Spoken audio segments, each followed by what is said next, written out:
Welcome to the Inglorious Bards. I'm your humble Game Master Tom, and this is Adventure 67. Glad to have you here. We are coming to you live on twitch.tv/IngloriousBards. Also on our YouTube channel, you can catch the video as well as all your favorite podcasts.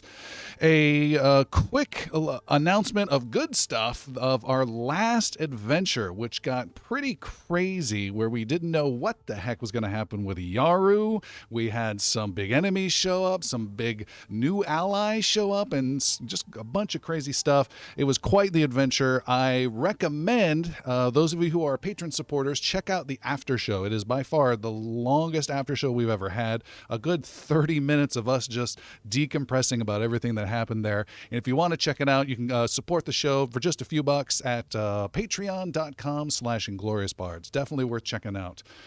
Without further ado, let's get into tonight's adventure and see what the Bards are up to and get a recap from Jeremy. Oh my gosh, we did so much in the last episode.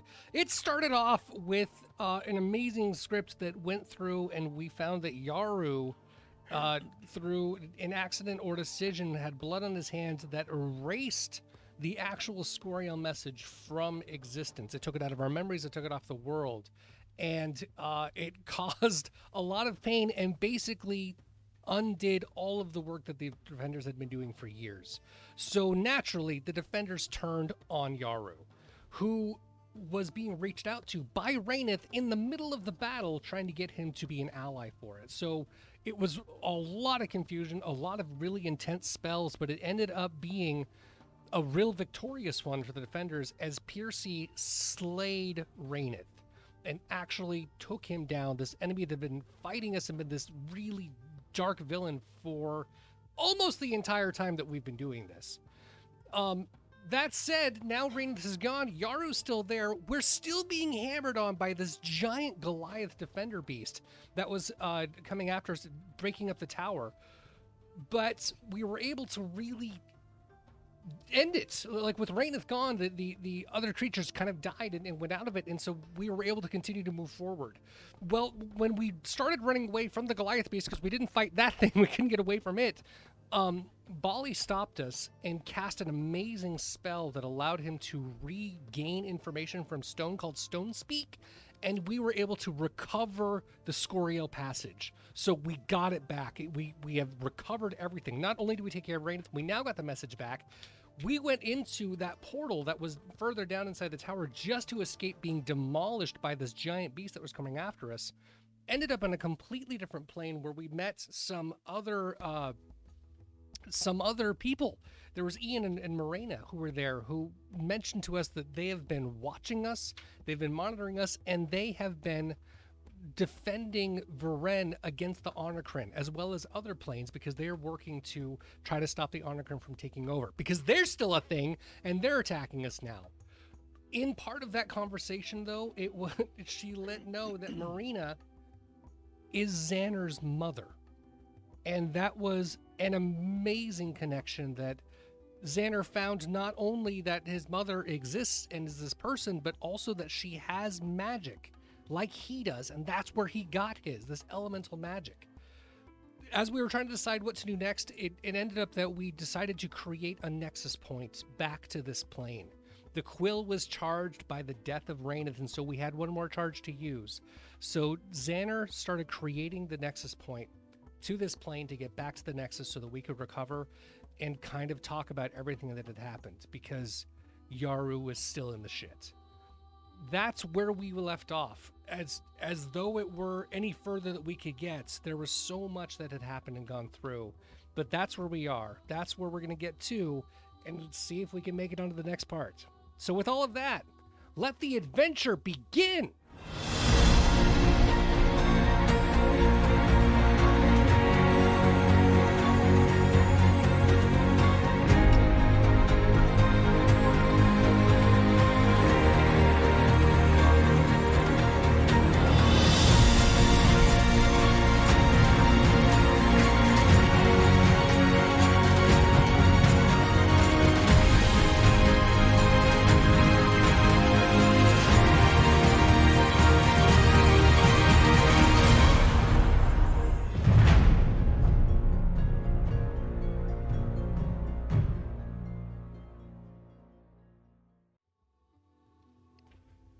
A cold gray ocean stretches out infinitely in all directions. This is an unnamed world, unreachable by any other place.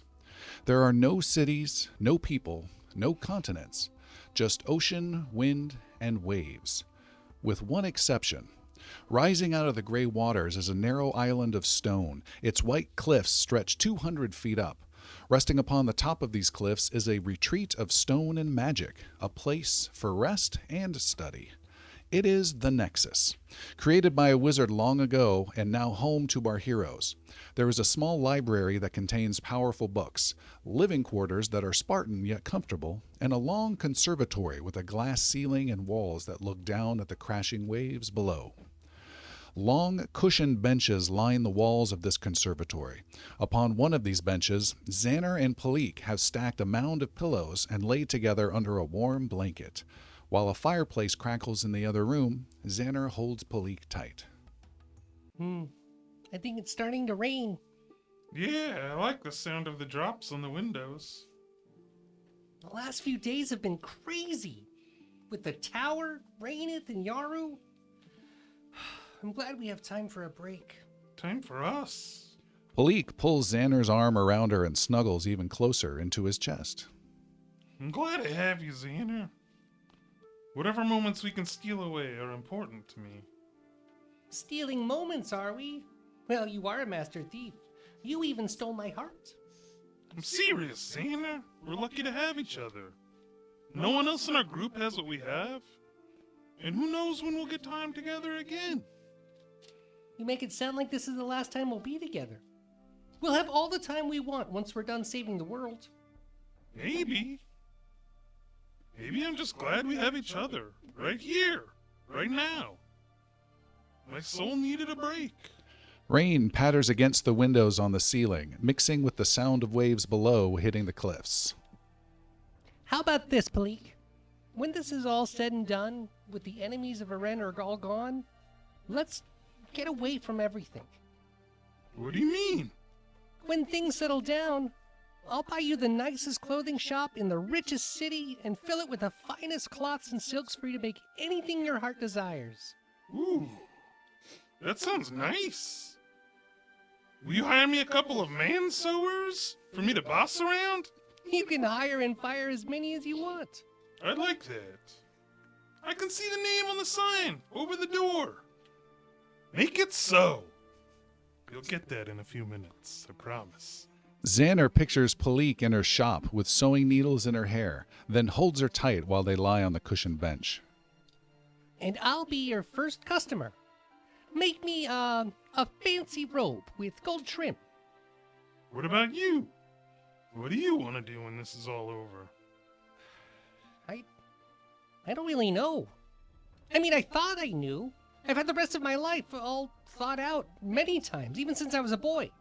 Work the Ember Lantern, making drinks and cleaning tables, take over for my dad when he was too tired of it, and make the tavern my own. Then I started training in magic with Gabe, and I thought I would be the town's local magician. You know, helping fix a broken gate with a spell or scaring off wolves with a flash of fire. Then this happened. The Defenders. All of this. Adventure, danger, traveling between worlds, battles, armies. People's lives in my hands. Yelena? The world has totally changed around me. I'm not sure what's going on, let alone know what I'll do when it's all over. It's not just the world that's changed. It's you too. You're not the same young gnome you once were. You've done things you've never thought possible and explored the secrets of Varen. That changes a person. And don't forget the most important thing of all that you just discovered. What's that? You have a mother! And she loves you very much. That's a rare gift, Xander. Yeah, I don't... It's great. It is. I wasn't expecting her. I'm so happy I found her. It's a lot. I don't know exactly how to feel. Just feel grateful. You have a mother out there. You're the only defender that can say that. Xander hugs Palik even tighter. The rain continues to fall. What do you think the others want to do when this is all over? You mean like Bali and Sildren and the rest of them? Yeah. I mean, Sildren has this new druid job thing that he'll probably focus on, but the others, I don't know, like Bali? Where's his home now? What will he do when Varena's safe? Where will he go? To be honest, for a few of our friends, I don't know if they like to think that far ahead. Things are crazy in this world. It's hard to dream of a future when they don't believe they will live to see it. Palik reaches back and brushes Xanar's cheek with her hand. I'm sorry. I don't mean to be dark. Tomorrow, we'll all get together and decide where we go next. For now, let's just lie here and listen to the rain. What do the rest of you folks want to do? You have a night you're relaxing or recuperating or anything at all you want here in the Nexus.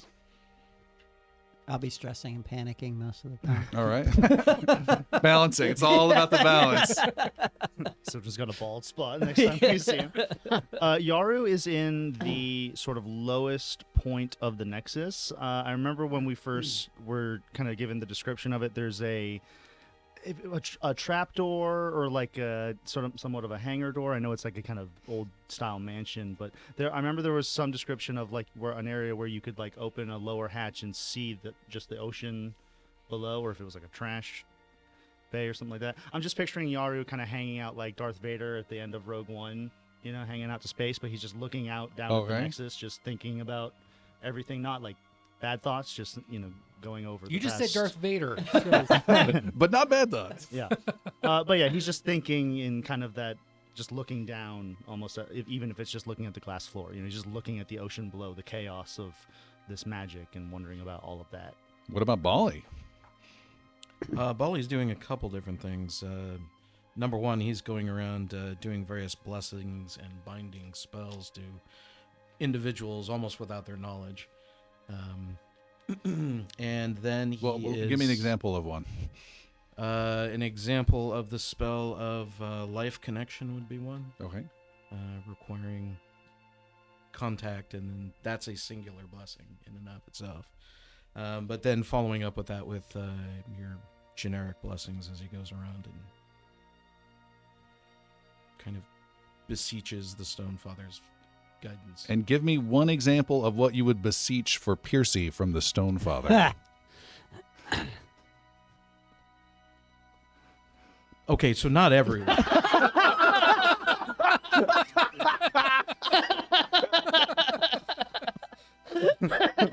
Bless you, bless Everyone's you, a fuck nice you, guy. bless you.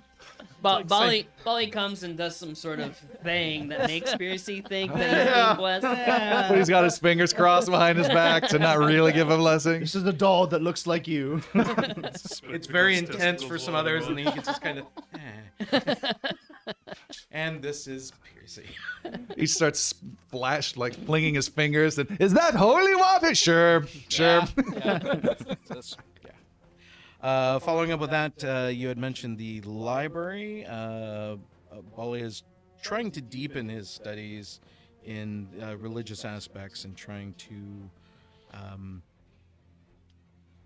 understand more the connection of the dead and the realms beyond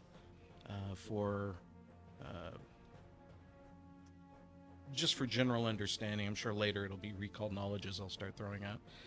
And then after that, fixing a shrine to which he starts to spend the rest of his days in preparation for upcoming trials and tribulations. Okay. Just one day. And then... What about Sildren?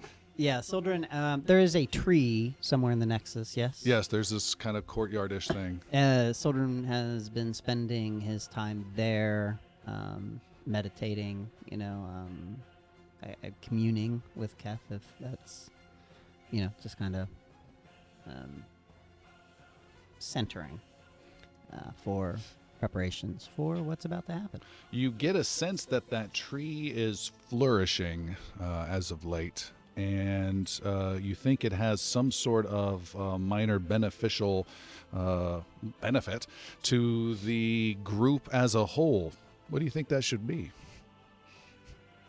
Oh, jeez. I would say hero point. You guys are already loaded. Start sprouting celestial peaches. Yeah. So yeah, celestial peaches would be nice. Wow. But no, it Wow, that's a good one. Write that down for the next campaign. Holy crap. I guess a +1 of their choice somewhere along the way. Oh, all right. Yeah. You are all Or a 1d4. You are all feeling a blessing of a +1, a natural blessing from the tree. What kind of tree is it? The giving tree. Like an aspen tree. I'm like is I don't. It'd be a large gray, regular, not a evergreen, deciduous. Deciduous. Yeah. All right. You have the blessing of the deciduous. The gift of the deciduous, you have a +1 anytime you want in just this next adventure before you roll something. Before you have to decide to use it. Before, yep. Okay. And what about Piercy? What is Piercy doing? Piercy's doing a couple things. He's taking some time to sharpen his short sword, mend up any slices in his buckler, just kind of practice his swashbuckling techniques, tumble-throughs, All right. things like that. So just meditating, Pierce. Standing in front of a mirror, practicing different bonmo. That's what made me cry. I'm just seeing the muscle sag. You know? Yeah, different inflections of. It's your mom. It's your mom. It's your mama. What about he gets a little bravado and he's going, "Are you talking to me? Are you talking to me?" All right. It is the next day. Everyone wakes up and has some simple food in the kitchen where there always seems to be some fresh food available. And you guys gather around a kitchen table, some sitting, some standing around, and have to decide what you're going to do next.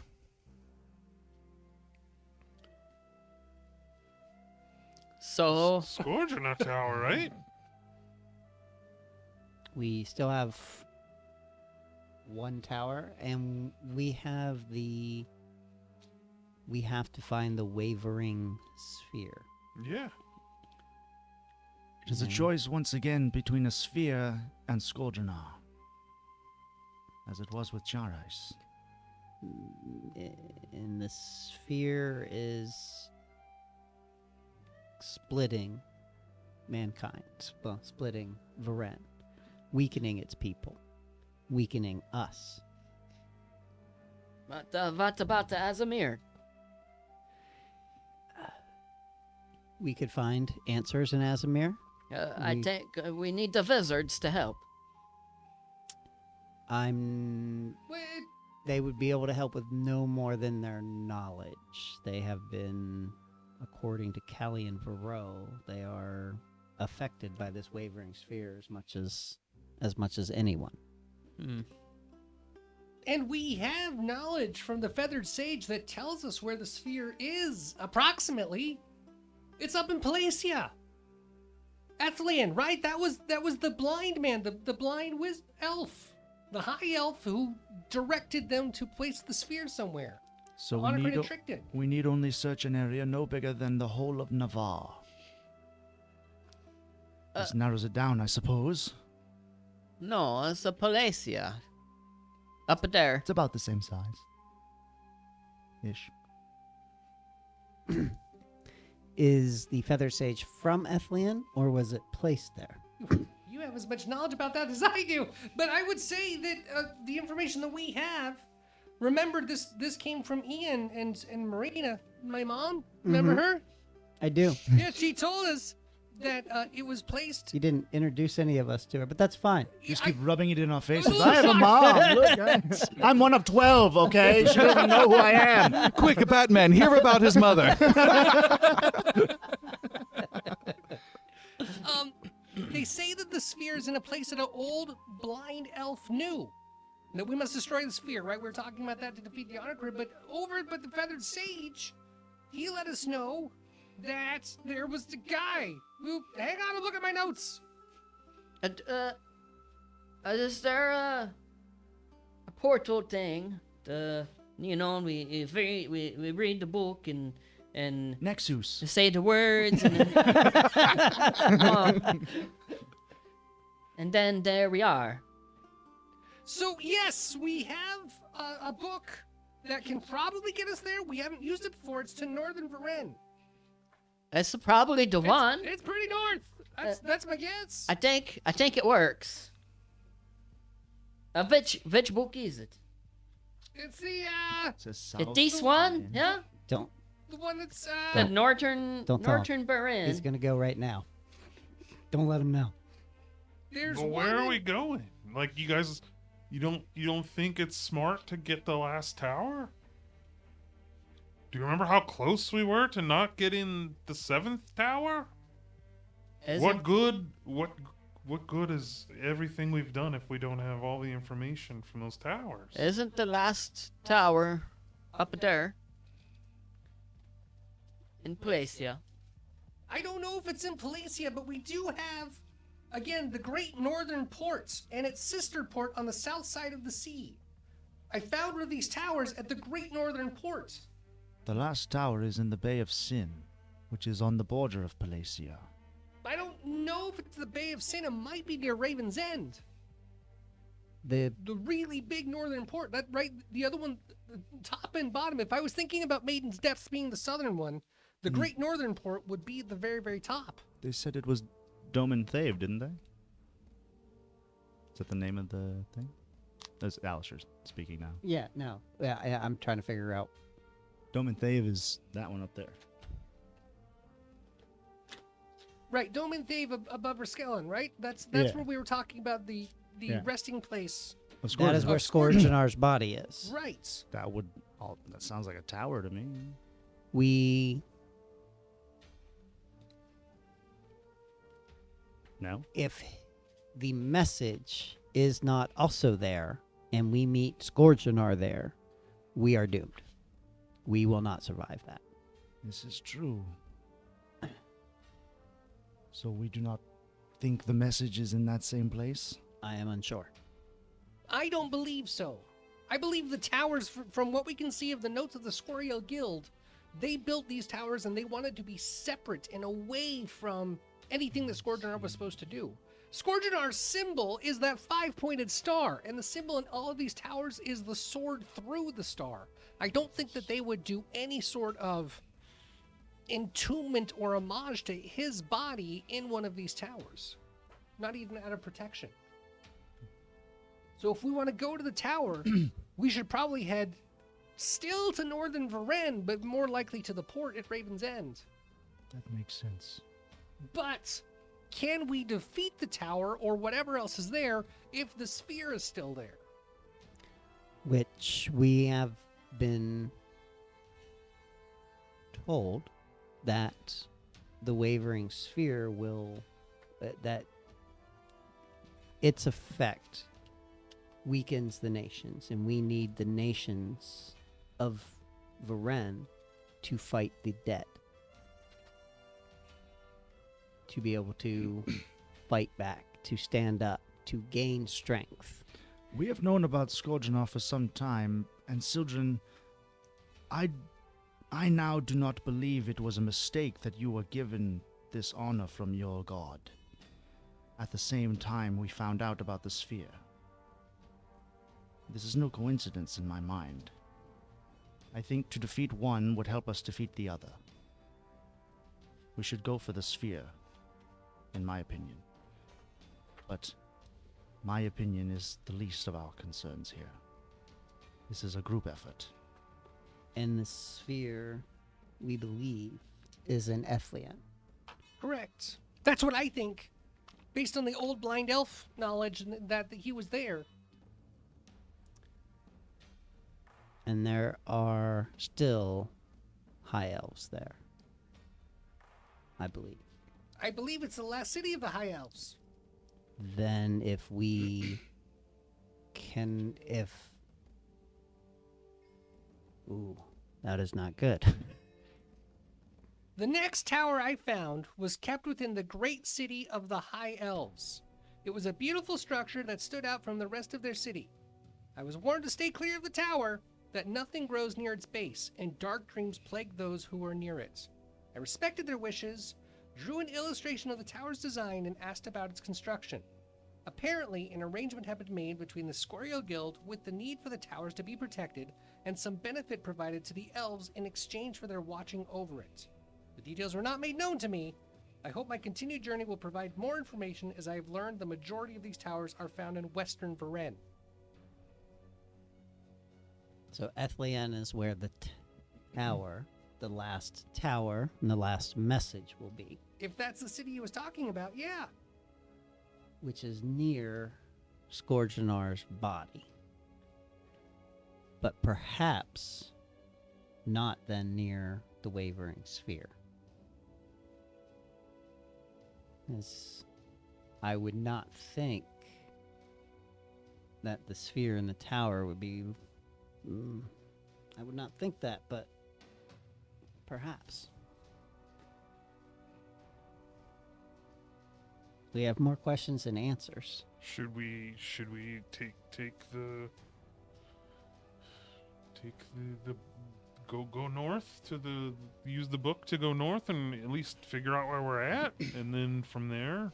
I agree. I Plan? think whatever we go for, we should take the Nexus Point north. No, Piercy, not yet. Not yet. Put it down. If nothing else, it seems like there is a tower separate from Scourgenar's body, and which may contain the last message. We just can't then race to Scourgenar's body without taking care of the sphere, in my opinion. But we can go to the north, go to Ethlien. Perhaps the High Elves will know more of the Wavering Sphere if it's not there. And perhaps the tower will be. And we can get the last message of the towers, and perhaps information on the Wavering Sphere from the Elves.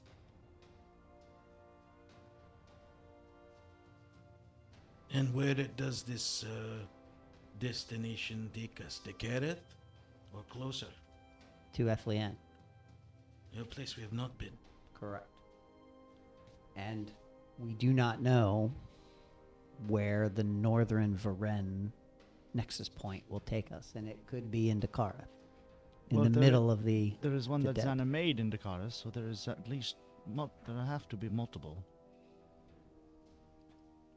We made There the are, one in there are the Kareth. points that Xana has made with his Yes. will, and then there are also the obelisks, Yes. the statues, which Xana told me his first travel was on an island in the north of Varen.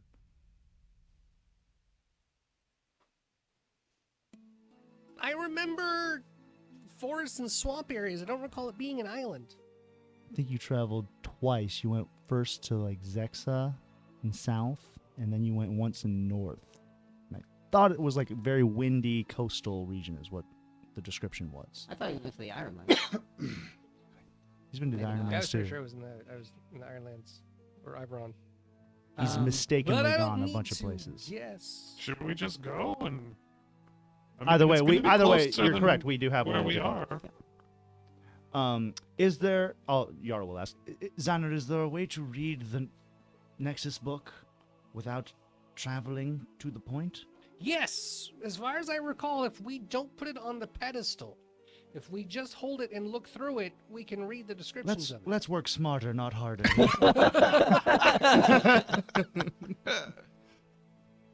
So Xander will go grab the guide to Northern Varen Okay.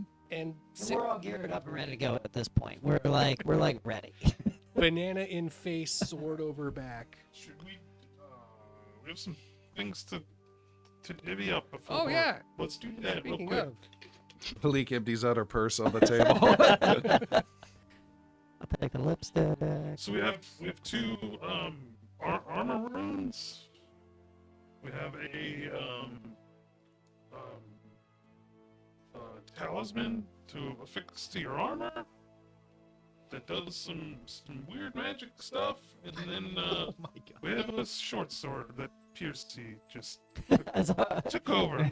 What he's been practicing with the last day. What are the armor runes in the... There's a +3 armor rune. I mean, Sildren's usually not There's two of those, right? martial. Wasn't there two of So- those?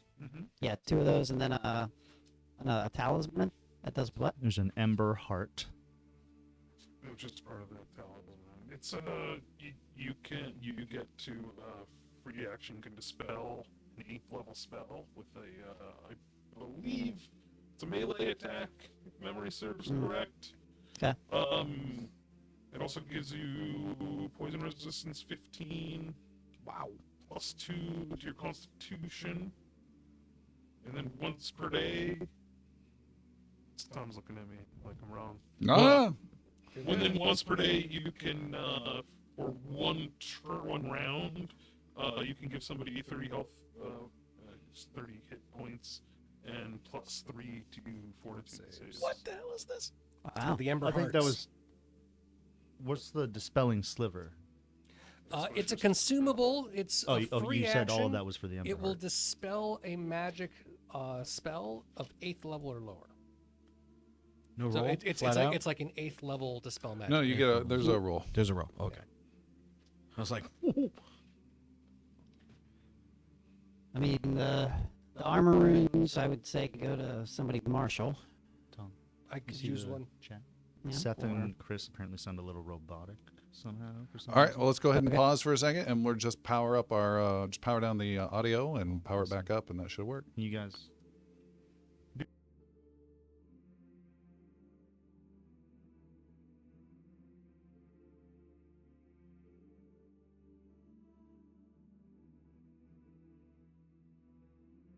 And we should be good. Tell us how we sound. Testing. 1, 2, Testing. 3. Not There we go. robotic at all. Who wants extra points to your armor class? Gear stuff points. I could use armor class. Xander does have the fewest hit points. I won't say no. Armor class of 37 currently for Xander. Same. It'd be up to a 38 if we got the +3. Audio was good, by the way. Yeah, here you go. Who wants the other one? Woo! The armor rune to Xander. armor rune to Xander. A +3 armor potency rune. 2 I already? believe I did. Yeah, I had a +2. Can Sildren have that one then? Yep. Does anyone want Yaru's +2, and I'll take the +3? If anyone else Because wants it, Sildren go doesn't for it. have a plus anything. Oh, well, then- rune in his. I'll take a plus anything if we're handing That's out. not You because have. of, I have a +1. that's not because of the rune. It's not. What armor do you have, Sildra? I have the +2 resilient leather armor. So you have +2. +2. Uh, in the name. okay, but then but it's a Doesn't stack. okay, got it. Because with the weapon runes, that get passed around. Okay, I've got a Alright, carry on. +1 But they're different types of resilience. runes. Alright. So that gets me to a 30. I'm Does with you Piercy now, want thank my +2 resilient, Sure. and I'll take the +3 armor potency? Oh yeah, you had a crazy +3. So Yeah. now Are we I have giving bracers, stuff too. to the cat? Would be nice. Yeah. Okay. We can try to not. I did. I did not. Or you try to not? You could try to not. It's all how the roll happens. Fair enough. Okay. So Piercy now has +2 resilient weather armor. So you're 38 now. 38 and then 39 with my buckler, Did you want the plus which is 3? almost always. +3? When you guys get That's +3? It's You massive. just Oh, took it. okay, Yeah. got it. And then So 43. if it's a weapon attack, who has the best melee between you two? Between you three. I'm the greatest swordsman that has ever lived. Which one really has it? It's who has the best, and then who actually succeeds at it. Yeah, it's What is the item? What are we doing? It's the dispelling one? Or? I would give it to Palik if she really I wants would it. too, actually. I use magic, but yeah. she can have the like But surprise. that's a Yeah. flat consumable, right? Right. One and done. Yeah, Yeah, but I do have the talisman. yeah, for sure. The Necklace thing, talisman cord. for sure. Yeah, that goes to Palik. Okay. So you handed out 2 armor +3 potencies and this sliver. Yes. Yeah. +3. And then moved a Okay. +2 +2 Around. resilient over to I'll, Piercy. I'll ask about that at the end. Is there anything else, or is that it? and then there's something Piercy else. has the Who got the Ember Heart? Blade. What's that? The Ember Heart. Who got that? I thought Piercy got it. Or Palik. That was the Dispelling Sliver. Right, but the talisman. Is that not the Ember Heart? No, Ember Heart's a massive permanent They're upgrade two to different Constitution. things. Okay. I mean, it's got healing ability. Should we give it to Bali? He's the only one that hasn't got Yeah. anything. For sure. Does that +3 for the sword also give a plus to the damage as well, or just to No, to the attack? Doesn't affect damage. So going back, so this Ember Heart takes whoever gets it. It's a permanent amulet, and it raises your Constitution score immediately to 18. Or if it's already at 18, it gives you 2 more points. And then it gives you ability to heal 30 hit points within 30 feet once per day, and then it gives you poison resistance 15. I really think that should go to Bali. What's your Constitution, Bob? My Constitution is 18 or 19 at +4. Yeah, he's pretty high, but you can get it boosts you up 2 more points. Just the Oh, okay, yeah. extra perfect. burst heal. Yeah. Keep Yep. him alive. Yeah, I think that makes sense. Does it? It's massive. There's no doubt, but there's also the division of. Giving somebody else a heal? Yeah. There's that, but you're overlooking 2 things: massive Constitution boost, and that poison is still amazing. So, if you want to give it to me? Sure, absolutely, I'll take it. Well, No problem. who would Xander benefit from that? Xander's at an 18, so it'd bring him up to a 20. Who's lowest? Silver Everybody not 16. Oh, well then, maybe Sildren. Well, it'd still just be a 2 gain for Yeah. Sildren. Yeah. I mean, I have some basic heals. We could. I Right. mean, I would love to have it, but I don't know. From 18 or It's up to 19. you guys. What's the value of it?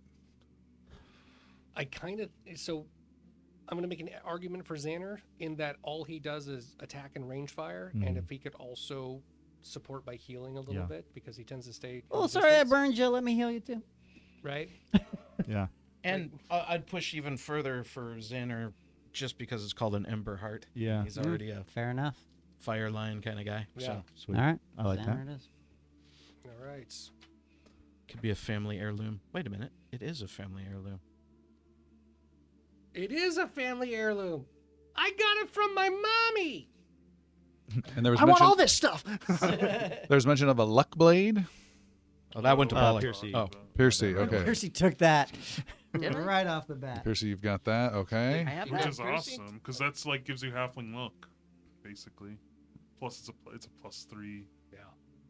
Oh, that's Sword. why I have the +3. Yep, it's +3 greater striking short sword. You already had a greater striking short sword, right? But So it was the- +2, so yeah. now it's +3. yeah, damage doesn't change. You can bring your old runes into it. And then, but it also has luck. And then once per day, as a reaction, when you miss with a strike with the luck blade, you can re-roll it and use the new result Wow. But only with a strike with the blade. with that blade. Right. Is it can or That's all have I to do. use? No, it's once, whenever he wants, as a reaction. It's pretty cool. Can And- Shunka use items? No. No. Was that it, Palik? Yeah.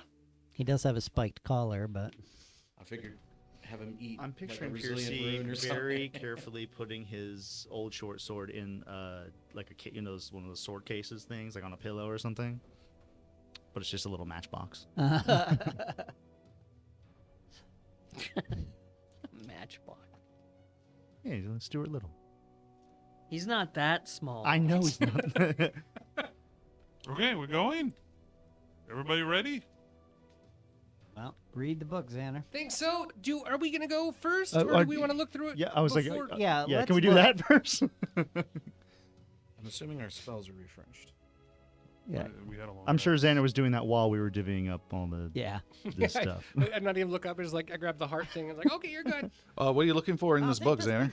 So What it's book are you looking at? looking at Northern Varen. Okay. the Northern Varen Nexus Point book, and wanted to take a look at the descriptions of the information. Right, Okay. right? It tends to script itself out when the Nexus Point is created. So just see what I can determine of this location based on what we read. All right. So this is a book, part of a very small library that is hung from one wall in the Nexus with little chains.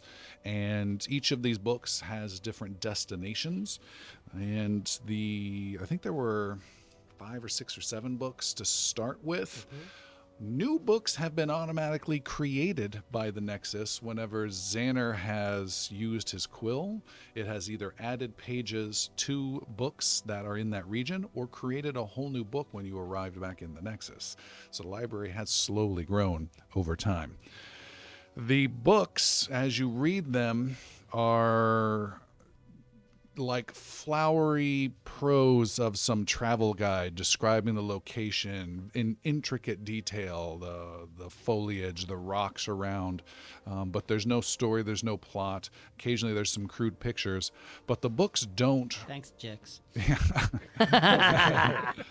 But the books don't read like a normal book. When you read it, your mind immediately focuses in on a specific spot that you can then take this book to the pedestal in the conservatory, read it again, and you will go there. Or if you are skilled in arcana or occult, With assurance? you can try to read beyond the pages and find a specific destination that may also not be readily available, but might be hidden within the words. I need to know what you're looking for as destination. Oh, okay. So the purpose of reading the book and the things that we're trying to determine, and correct me if I'm wrong, you guys, is that we want to find out where this nexus point is. Is it in Ethlian by the elves, or is it off of the coast? Is it up near Raven's End and really near the water edge?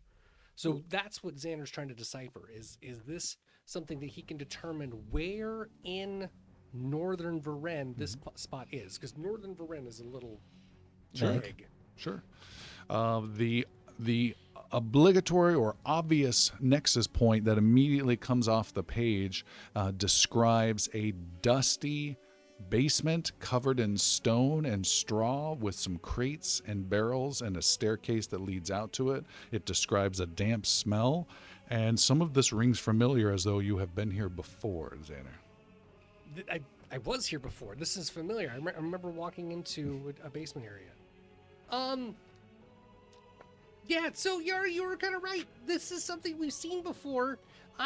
This definitely gets us into a building, a kind of a dusty, damp building. So it's very likely in a city area rather than out in the open, like several of the other points that we've seen so far.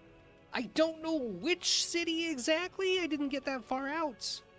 And can I read through or roll to see if I can get further detail? And Xander, is there a way you can look for the tower or the unwavering sphere, the wavering sphere? Is there a way you can seek that? That would be a very different magical connection, but I could take a look, see if there's anything I can find that would be an aberration or something because I don't know when this book was created or if that was even part of the detail at the time that the Nexus Point was made. But I'll dive in. Yeah, the concept is you can try and read through the words, additional pages that you would just glance over, not paying attention to. Can you focus and read other key locations that have already had Nexus points created there? That's the concept. And then you would need to tell me what's a particular region that you're looking for. And then if you succeed, you might be able to find where that Nexus point is. Otherwise, the book only points to its primary location, which is that basement I mentioned. So Xander's intent and focus is to really hone in the Palacia region. So thinking Ethlian and trying to see if he can picture elves. Or old structures and other people that live there and other structures and buildings that might be around. So if he happens to see the tower of Scoriel, one of the Scoriel guards, he'll look for that to see if there's any connection to the Nexus, to any large tower, as described by the Feathered Sage, being this really old ancient building the city was built around. All right, make an Arcana or Occult roll. Ooh, well, I'm going to take Arcana as my occult roll because I can do both. That is a 46. With a 46, Xander pores over the pages, looking and looking, trying not to pay attention to this basement, and you focus on some other descriptions, and you pick up a description of sea, ocean, salt smell, the cawing of seagulls, the squawking of them off in the distance, of rocks poking through lush, rolling grass, and the sound of thunder is what you get from this. Okay. And that is all you... What did you get? 46. That is all you can glean that is northern Varen around that area you were asking about. Okay.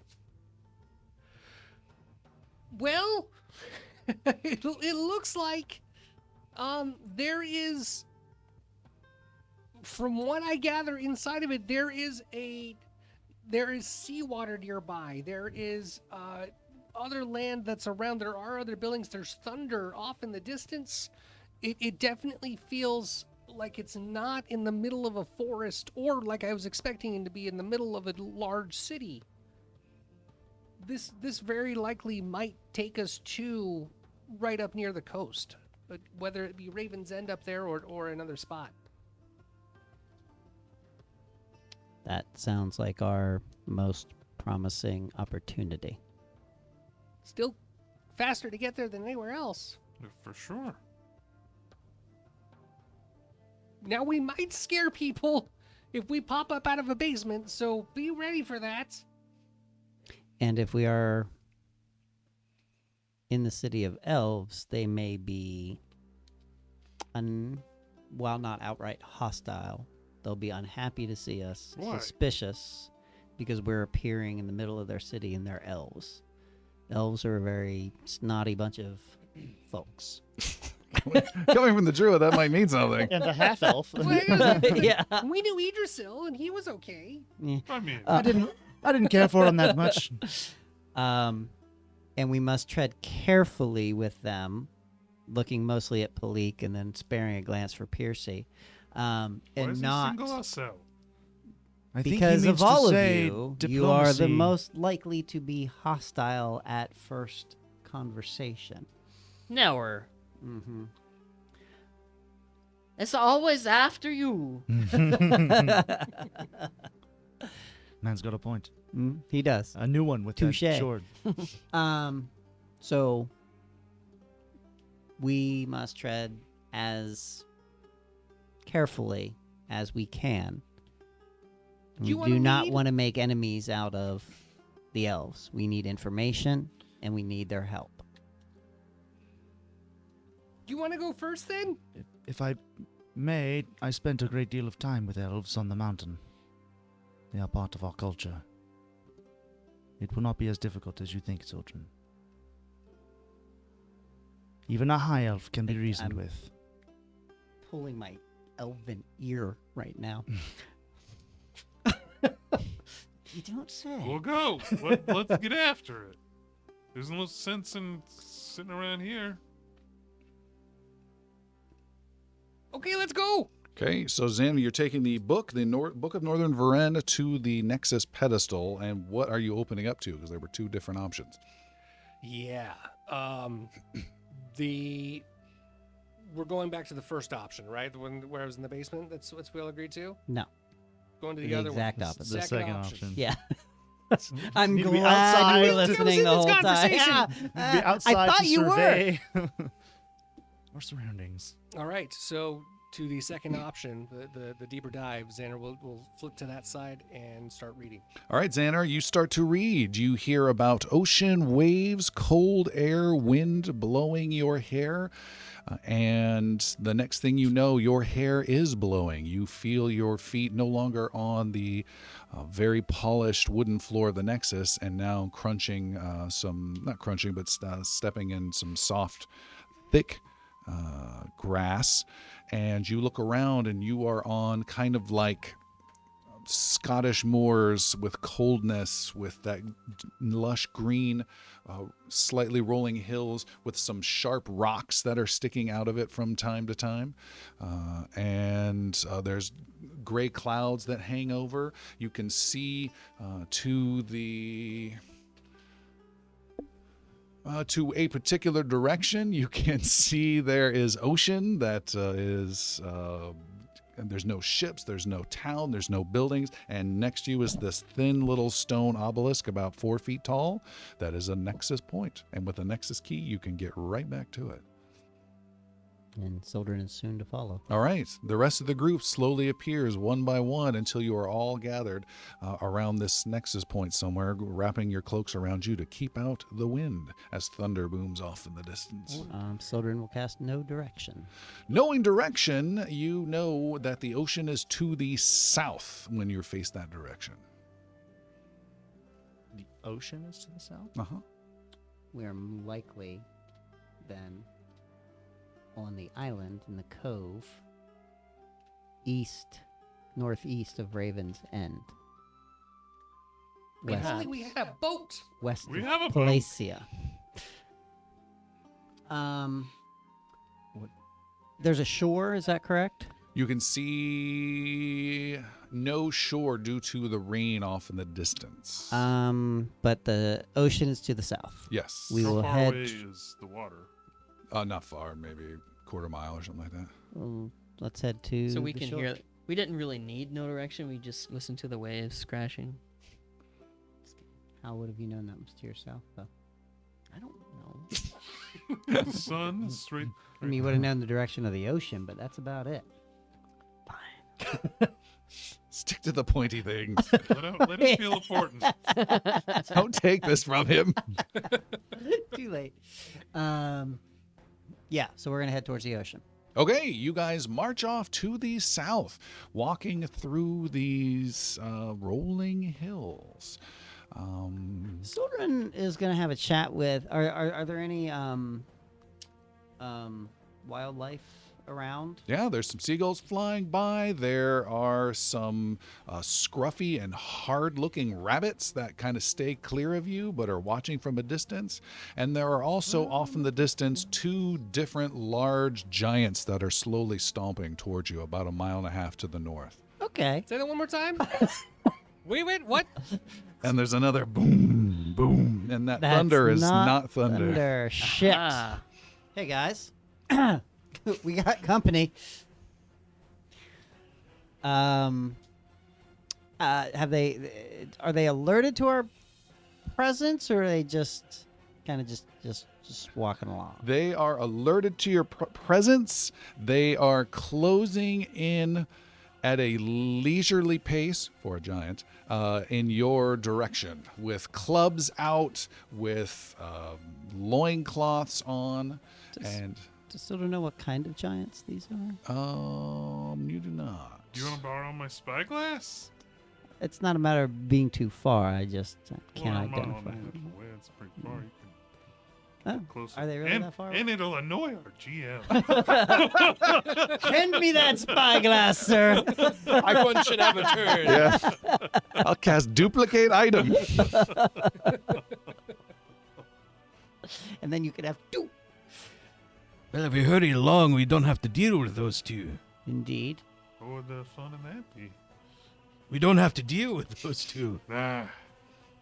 They don't seem like they're in much of a rush. Maybe they know they don't have to be. They never are. Giants always eat slow, too.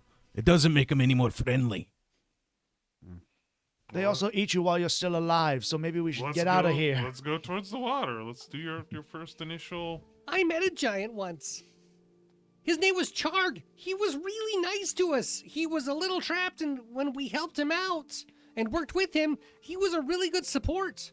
He helped us with a whole group of troglodytes that were trying to take care of us, and we got into a deep dive cave and found a blue underground city. Sildren's having a much more meaningful conversation with a rabbit. Again? How come we've never heard about this? How'd you make friends with a giant? Well, let me tell you the story. And he sits down, gathers you all around in a circle. Story ends. The giants have sat down. He sounds nice. Say it again. Charg, you say? You're talking with the rabbit? Yeah, Sildren is going to talk to animals and try and get an impression from the rabbit on the disposition of said giants and any kind of information about if the rabbit. I don't think it'll be meaningful information from a rabbit about location. What is this ability that you have? Speak with animals. Speak with animals. I mean, I'm a druid. I'm sure I have it. I do. Just hunting just- through feats, please. God, See, please, God, keep please, saying it convincingly. There's a level 2 spell called Speak with Animals. Yeah, but there's wild empathy. Use diplomacy to make an impression on an animal. Make a very simple request of them. Okay.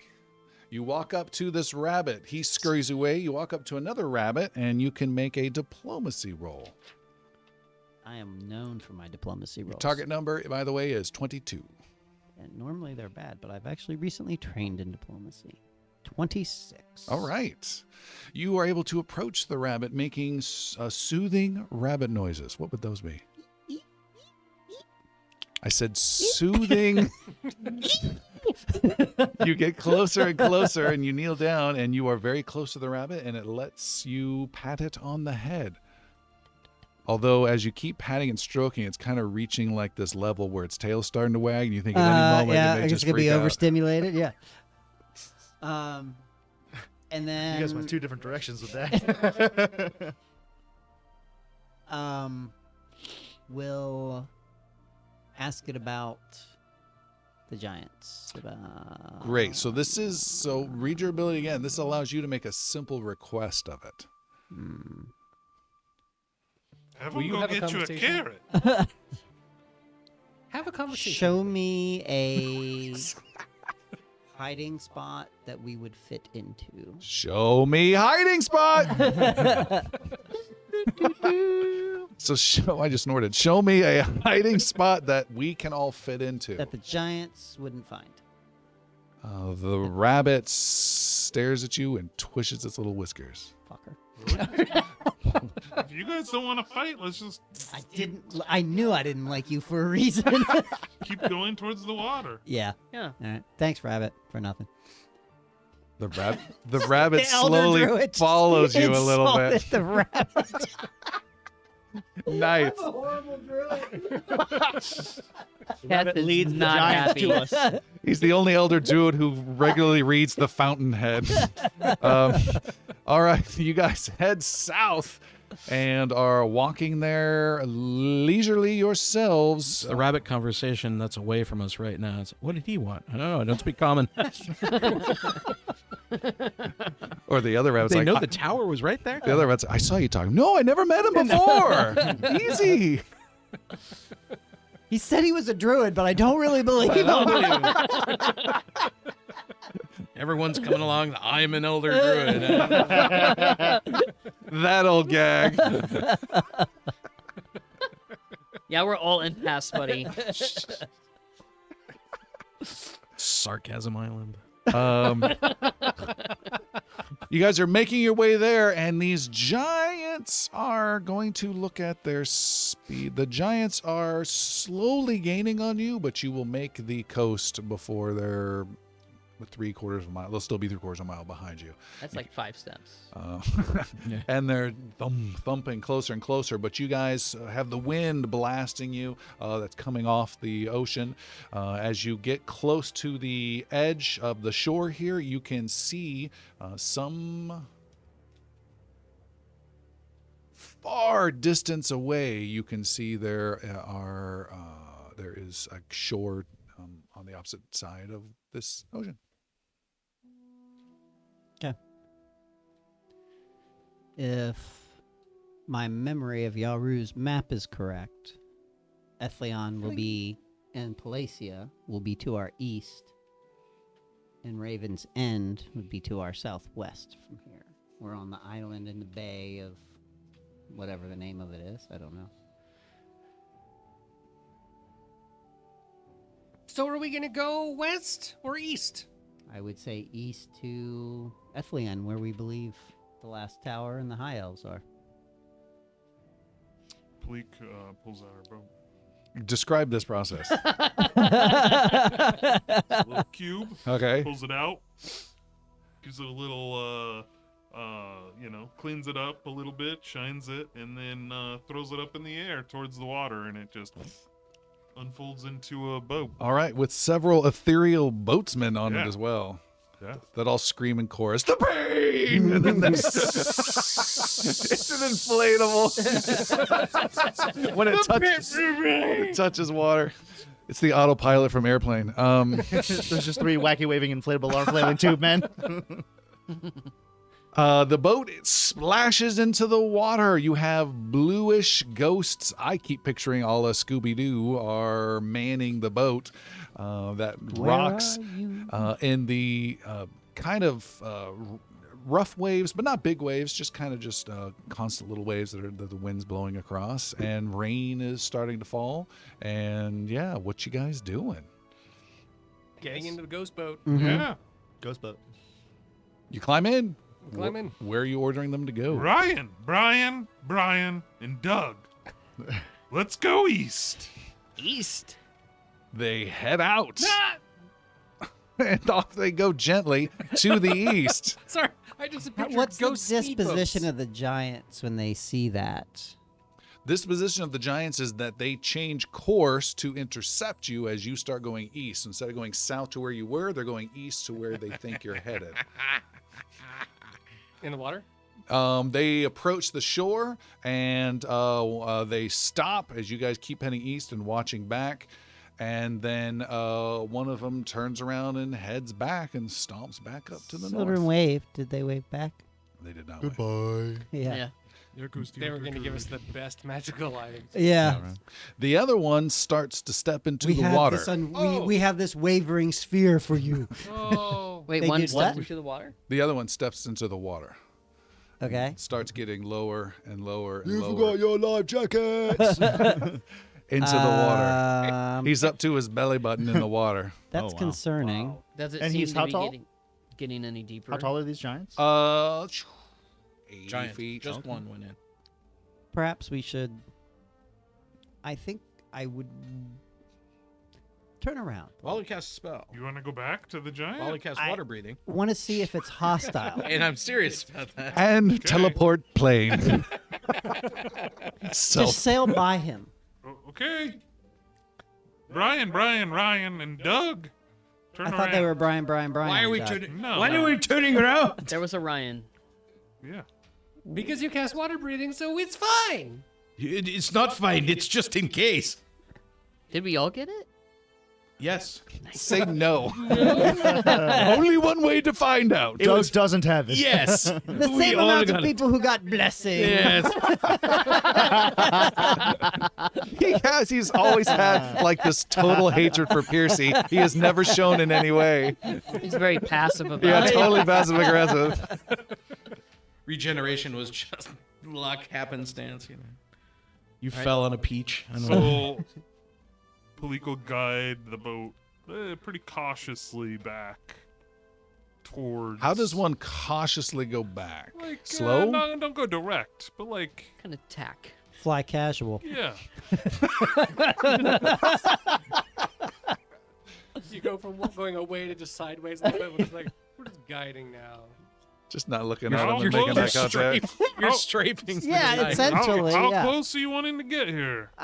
We've Close- had one giant Close. that. Why are we getting close at all? Should we be going that way? Sildren's being a weirdo. Your last indulging conversation, him? and I mean this with all due respect, your last one did not go well. And that was a rabbit. No, the last giant he spoke to. Oh. We didn't stick around long enough to find out. Just be saying it honest. did not go well. That was a Goliath, not a giant. Totally different. They look similar, but very Have you different. seen Don't my say height? that to the giant. Don't say that to him. Everything's a Don't use giant that as your to me. opening We'll line. get within 40 feet and then Palik will stop. All right, you get close. The giant is up to his neck, so you just see the head of a giant over the water. Is it a zombie giant? It's just a giant. What more? It's a lich giant, dragon giant. Hello there, Kobold. giant. Soulbound giant celestial. 80-foot undead lich Xander, kobold. did you know a lot about languages, or at least more than I do. Do giants have their own language? Yes, I don't speak it. Sildren calls Jotun. out to the giant. Piercy speaks Jotun. Okay, Are we close enough for that you can hear me? 40 feet. you're getting within 40 feet. Piercy says in his best Jotun. That's his natural language. It comes out perfect. Ahoy there! A giant man. The What do we hear? yeah, A Kubakar man. It's still Swedish. He's got an accent. I of didn't. course. He still won't get it I because didn't hear a difference. the dialect. what?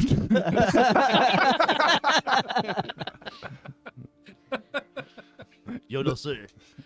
The giant responds, his voice booming across the waves, and says, "I will eat you." Okay, we can go. God damn it, Sildren. You guys don't know that. Or is he speaking in common? We He's just hear a speaking in giant yelling at Jotun. us. Okay. We hear He enough. sounds friendly. What you guys hear is "Onga tonga," or whatever that. Sounds friendly. Sounds like Piercy. He speaks high Jotun. Yeah, it's a dialect. You need to poop. I'm the wisest of my kind. chicken. The other one. Piercy looks back at Pleek and says, I think he's hungry. He says he wants to eat us. Okay, let's go back the original way there, fellas. Mm-hmm. And pray he can't swim. Doug, go aft. No, thank you. Palik, there's movement in the water under the boat. Shit. Make a sailing roll. Survival? Throw it across the room. There'd be use. Let's do survival.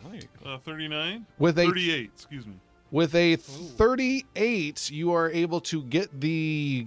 What did you yelled at something for them to speed up? What did you yell? Go back. Go. Yeah. All right. Brian, Ryan, and Doug. Let's turn back around. Go the original way. All right, we'll make that a 35 now. Yeah, if that's the actual quote.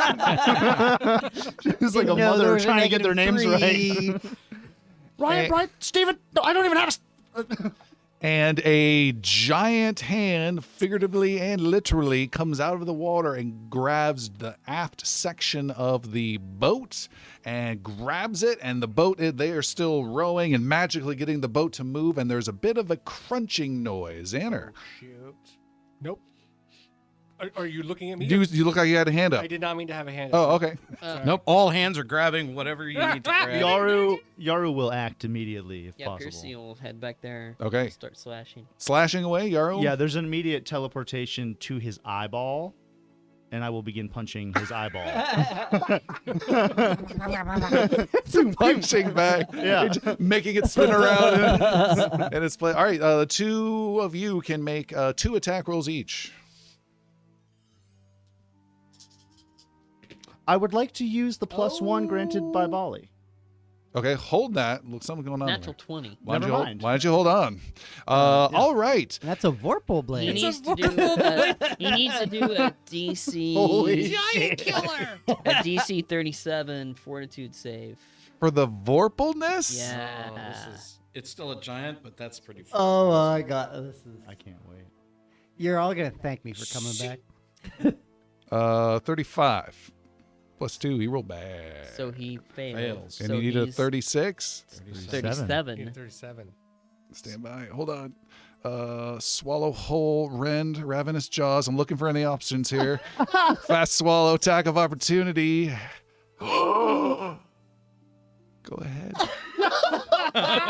So Yaru goes to punch him in the eye, and what happens? Piercy sees the hand, hears this crunch. He just gets up, pulls his sword out, and just into the water with the sword. Because I'm assuming the giant's like reaching up from under the water. Yeah, well, his head's here, and he's reaching up with his hand to grab onto the boat. Yeah, just slightly below the water, just one smooth motion with his brand new Cuts the water. short sword. First And- action with the luck blade. And you see the head just kind of go boop, like that, and just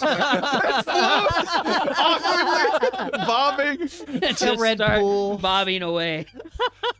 Wow. That is amazing. What also is amazing is I was not stunned by not only what you just did, but I was looking for some sort of reroll or something. He has a couple passives: dark vision. He has multiple opportunities, and he has an ability called, I kid you not, head regrowth. oh my god. Oh wow. What? What? What?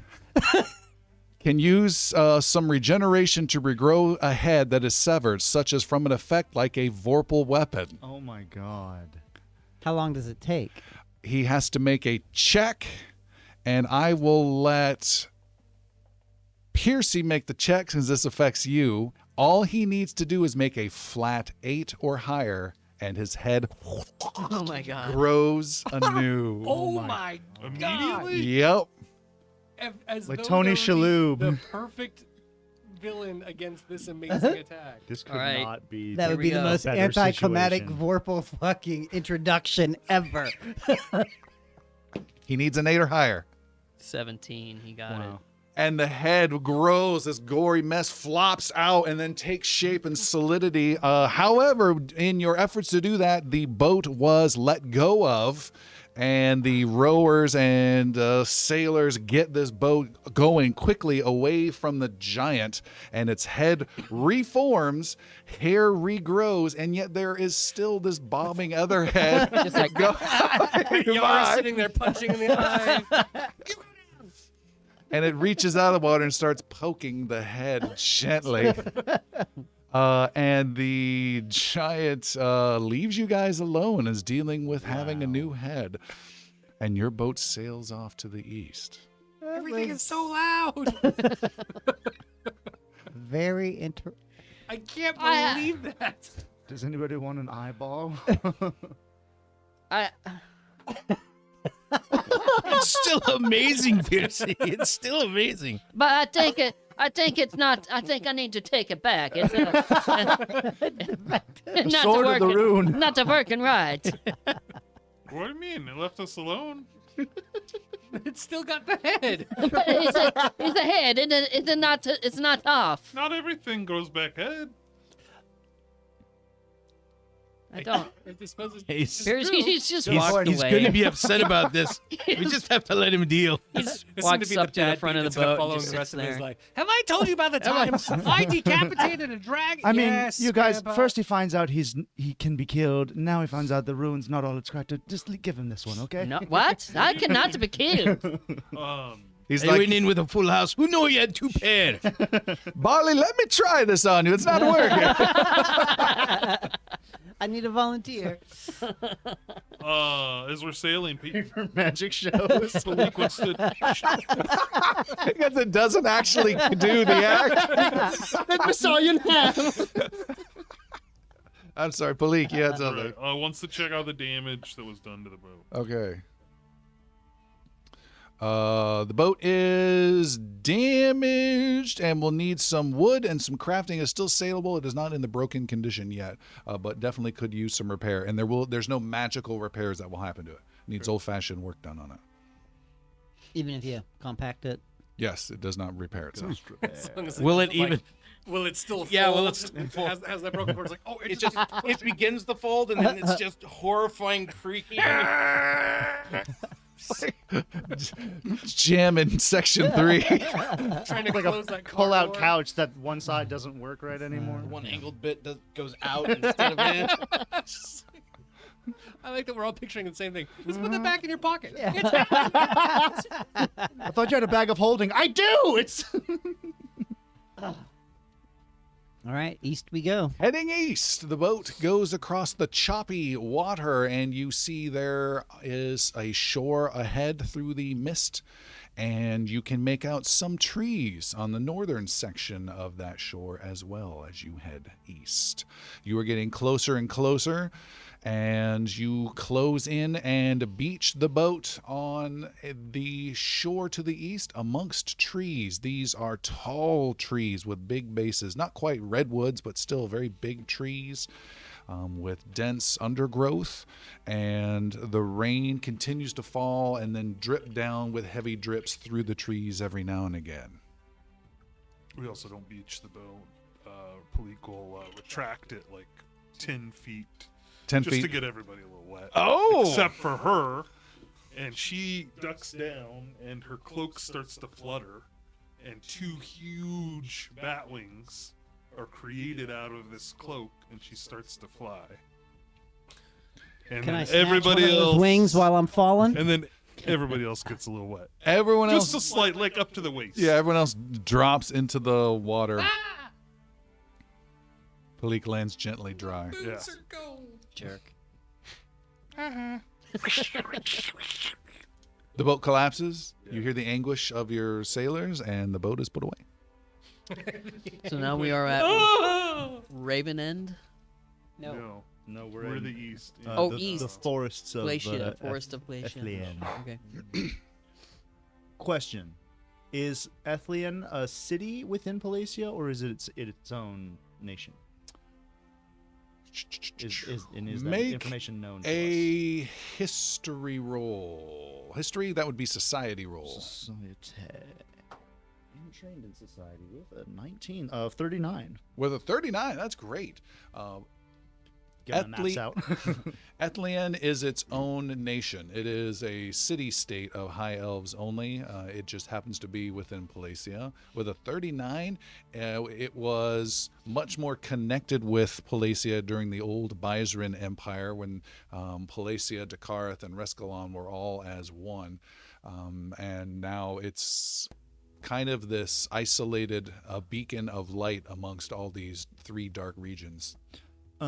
With my role, would I know if the forest we're in is the border of Palacia or Ethlian? I'm just wondering if the border is like the north-south of the forest, or if it's like within the forest itself. I think Ethlian is just that Ethlian. circle area in the Yeah. forest. Is Ethlian is just that part okay. in there. Sorry. So the forest is Palacia. And you can also make a nature roll. I'm looking at children over there for my nature roll. It's not bad. What do I have for nature? Never done this before. Not really. Nature. Let's see. 41. 35. Sorry. 35. 36. I'm sorry. That's almost my bonus. 16. That's why I looked at you so hard. Well, I mean, I would have loved I got to take the, it, but I wasn't. I got willing the to history invest. part down, man. What do you know about the nature shit? You know, somewhere within the woods is what they view as their territory. Some they don't, and some they do, and not knowing that can be dangerous. And remember, these elves may be rude, short, and very Like suspicious short, of us. like me? Not like you. Quite the opposite. I'll be very tall. Yes. And being overly brash may not be the right approach with them. We are on their land, or will be. And we'll continue towards Palacia. Sildren's very, I hate to use the word on guard because they're elves, but he's kind of on guard. He he feels like we are interlopers to their land, and he knows how elves are. So, he's definitely on alert. Okay. And your last sentence confused me. You're heading east towards Palacia? Towards Ethlian. Ethlian. Sorry. All right. You head east, making your way there. It is a place not designed to be found. And as you make your way there, the trees are unforgiving, having to climb around them, climb over them, thick brushes that are keeping you at bay. The going is tough. Sildren, you may make a nature roll to aid this process. He does have no direction. I rolled a 3. I'm going to use a hero point for that. That's very obnoxious. Okay, so instead, we're gonna do. Let's see, nature. Where are you? That's going to be 41. With a 41, Sildren, the... No, I'm sorry. 51. 51. Oh. My apologies. My I bring the apologies. city to me. It's there. With a huge 51, with a few casual waves of his hand, Sildren is able to actually part some of these brambles out of the I way. am the Elder Druid, after all. Here we go with the old. Volley's moving stones and pebbles out of the way too, just to help out. He's like, I can do that too. I'm the Elder Stone. Xander's like, I can make fire! Yeah, Yaru's got the wind moving.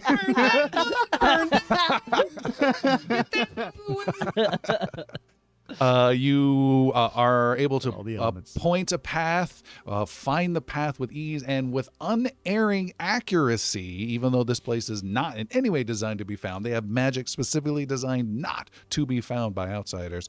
You are easily finding your way there. You can tell by the different types of foliage. There is sort of like a hidden path within these woods that only the high elves know, that you instantly recognize and can find. The going is quick, the going is smooth and easy. Until Piercy, Xander, and Bali make reflex saves 38s, please.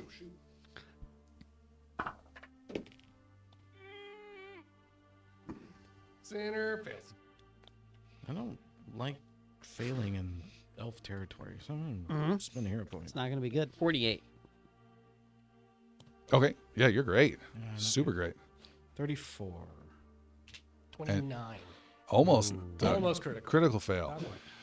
There's a huge creaking sound, and several huge limbs of trees reach out. Branches swing down and grab a hold of Bali and Piercy, grabbing you, lifting you up, and crushing you for 30 points of bludgeoning damage each.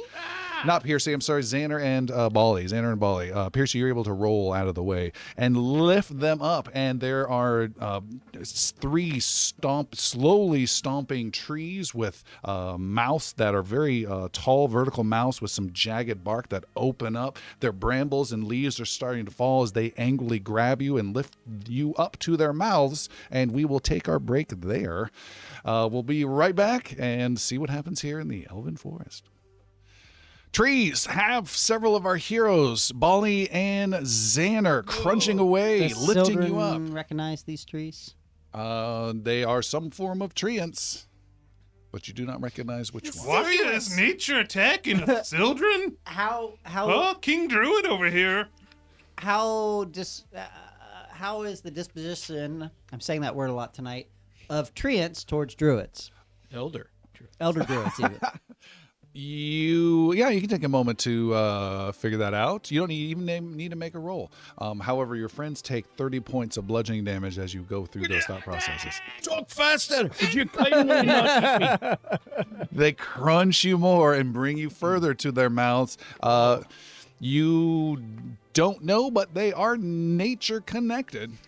I hate to keep pulling out the elder druid thing, but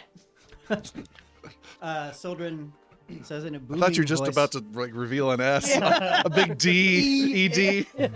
He's got ED. All right. Damn it! They know my secret.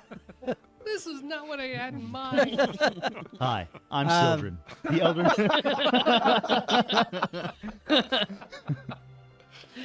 I'm not only the president. And Sildren will yell out, "I am Sildren, elder." No, Druid. let's hear it. Let's hear it. I am Sildren, elder druid of Varen.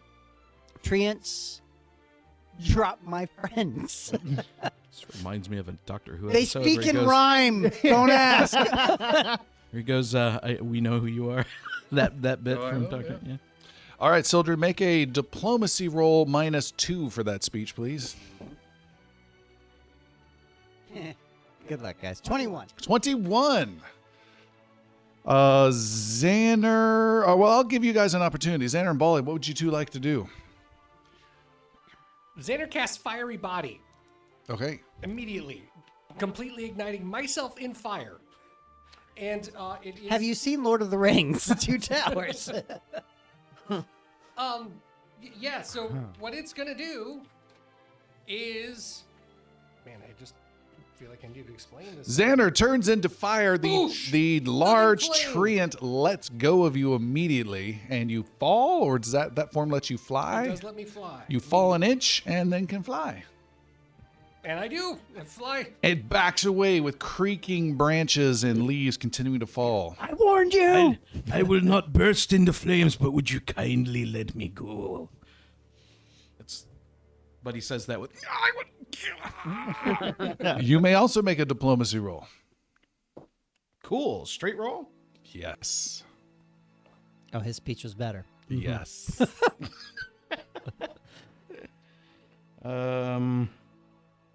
48. 48. Holy jeez. The treant stops from eating you and brings you closer to its mouth and then its eyes and looks right at you. Why didn't he just become the Elder Druid? Sylvan snaps his staff and walks away. Thank you for loosening your grip. We only seek passage through and mean no harm. No troubles for you or your people. Say it in a rhyme. Breathe, could you put me down? The tree, you rolled a 48. The tree lowers you and then Now attack them! the tree lowers you and places you on the ground and then kneels down next to you, still towering above you, kneels down next to you and then pokes you curiously with a branch. Take 2 points of bludgeoning damage. Sildren is watching this with great fascination because just like, Sildren has been stoned, now Bali's talking to the trees. He opens up his shirt, it's a bigger ED. Was the poke aggressive? That's always the or was way. it more just like, It was a curious poke. okay. Palik is standing by with sword drawn. Okay. I am not of your kind, but we don't mean to trouble you. Sana, pull yourself out! Just disregard the fiery bug. I'll get him. I'll burn them all. Just watch me raise some meteors down. I'll do it. There's a little untrusting at the moment. Going for Every speed tree diplomacy that he can now. possibly see because Xander can't tell which is which.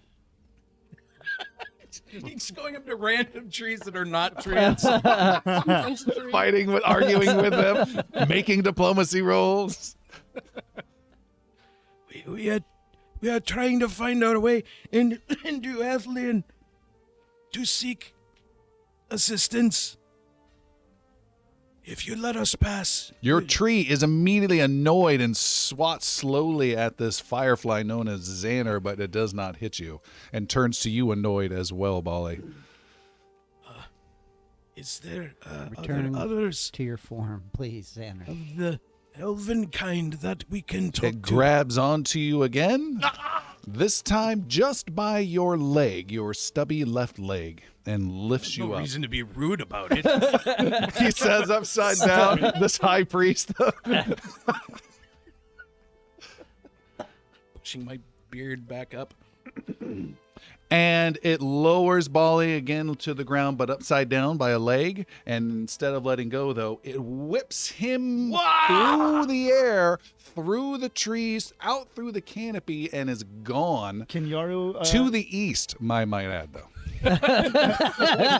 Be clear on the direction. Xander follows as fast as much possible. much faster Trying than to I am. chase and catch. All right. I hope I have a cantrip for this. What? Yeah, what? It's hard to say cantrip in Dwarven and not get slapped in the face. Is that a cantrip? Xander, you're flying through the trees. You see Bali is arcing out and over as though he's some sort of angry bird, and then is now slowly You also starting. see pages of spellbook frantically being torn. And he's starting to angle down towards at the top of the arc and heading down toward. He's going far. So Xander's got a flight speed of 40 feet. Of 40 feet. Oh, Yeah, I'm much per round, faster. So No, flying I thought through, is that fast? No. Not No. I thought it was like 100. Oh, that's when you're in the other form. Yeah. Oh yeah. You see him going. Could I have like not attack of opportunity, but like opportunity go to chase him? Sure. So Yaru will fly and activate his anklet of alacrity. So I have a 75 movement speed. Okay. And I will go and fly after Bali. All right, you go racing after Bali. You are catching up to him, but that is still not quite enough, but you might be able to pull it off. You push your body and magic to the limits as you race. As Bali starts to head down towards trees, who knows what will happen. And as you reach out to grab him, you need to make an athletics roll to have reached him in time. I'm also trying to cast a spell, if that helps. Let's see this first. Okay, athletics roll. Oh, not great at all. Total of 30. I think I have 3 hero points. 3 of them you can use maybe. Yeah, one? I will use one since we're after our commercial break here. Snark at 15,000 feet. Mr. 40 feet over there. Oh, yeah, that's a little bit better with a total of 37. All right, with a 37, you are able to grab onto Baldy after he hits a couple branches going down in. You take only 15 more points of bludgeoning damage, and it's not another treat. you are held, and you're going down slowly now with Yaru reducing your fall rate. Make it 12. I don't want to die. Make it like 12 points of damage. I'll take a couple. So like I'm balled up Sure. on him. So because I'm slowing him down as much as I can. Your what's are on him? I'm balled up on him. How much damage would you like to take? I'll take 3 points of damage. Okay. You take most of it because you're going very fast. I'm just trying to cover you here. Bolly. I see it. Nothing I can do about it. It's called gravity. And Bali is gently lowered to the ground. The two of you are back on the ground. You're falling like a stone. Oh, thank you. Okay. It's an honor to fall like a stone. Need a short rest. You do not see your friends anywhere nearby, though. No, yeah, we're probably like I don't know how far away we would. Bali is a different shade of pale presently. See, I did. I'm gonna sit here for a moment and just catch my breath. Thank you for slowing me down. That would have made quite the hole. You're welcome. Oh, Xander, are you there? Flying now overhead, just the little fireball. Ah! Is he dead? Look for the hole in the canopy. That's where we are. Xander looks for a hole in the canopy. You see- literally looking for the hole in the forest. Yeah, you see there's a barrel-shaped hole with some stubby bits sticking out. That is Baldy's hole. And you can fly over there in your flaming form and come down and see your friends in the dark, shaded canopy under the canopy of the forest. Now I have no idea where we are. I got a good view of everything for a while. Upside down? And screaming. But yeah. Did I happen to see anything while sailing through the air? No. No. Wouldn't we need Sildren, and I don't know where he's at. Oh God, are there more? Bali's just kind of looking around. Xander's doing the same thing, staring at Oh my every God, single they're all tree. trees. They're all trees still. Very quickly, Yaru is going to no cause for alarm the both of them. You and can calm them see both down. the canopy that is directly above Xander opens up a bit, and the rain comes down on you, Xander. Okay. Trying to put you out. Xander relieves the fiery body and dispels it. Okay. Make a reflex save +3. As a ginormous torrent of water comes falling down, That's a natural 20. and you are able to easily step aside. It goes splashing. You are totally fine and still totally dry. Unfortunately, your dwarf gets splashed by the residual after, so now you have a wet, unsettled dwarf next to you. I give up. I just want to go home. Clearly, this forest is trying to defend itself. Well, it's winning. This is why I like caves. We must be respectful. Everything here is bitey and fresh. We must continue to be respectful as we make our way there. I'm doing my best. I'm even using my soft voice. Maybe we can go over. Nothing hit us when we were flying. I'm done with flying. No more flying. I did walk. Can I walk? You could airwalk. It's only lasting for a couple minutes. I can't really do it that long. I know it doesn't quite fit the entire adventure, but I do like an adventure title of Bitey and Fresh. It's just so weird. Whole Foods' new slogan. A little bit bitey and very fresh. How, if he doesn't want to fly himself, how would we? I'm not carrying him. Well, I could be a dragon. Oh, that'll go over well. Well, I could also be a big ant. That's worked before. That may play better here. That may work a little better than a dragon. But where are the others? Can't we wait for them? I thought that's what we were doing. Speaking of the others, we have Piercy, Palik, and Sildren that have 3 of these large treants, 1 kneeling and 2 that are standing, that are creating the semicircle around you. You gonna handle this, King Druid, or you want me to do it my way? Looking down at her sword. Yeah, Is it a flaming sword? Nope. Oh, yeah, it could be. Mighty Ents, as our companion, who has flown so far away, had stated, we mean you no harm. We seek the wisdom of the elves, and we wish only to pass unharmed through the forest.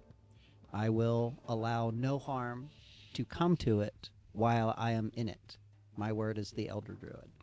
Make a diplomacy +3. 38.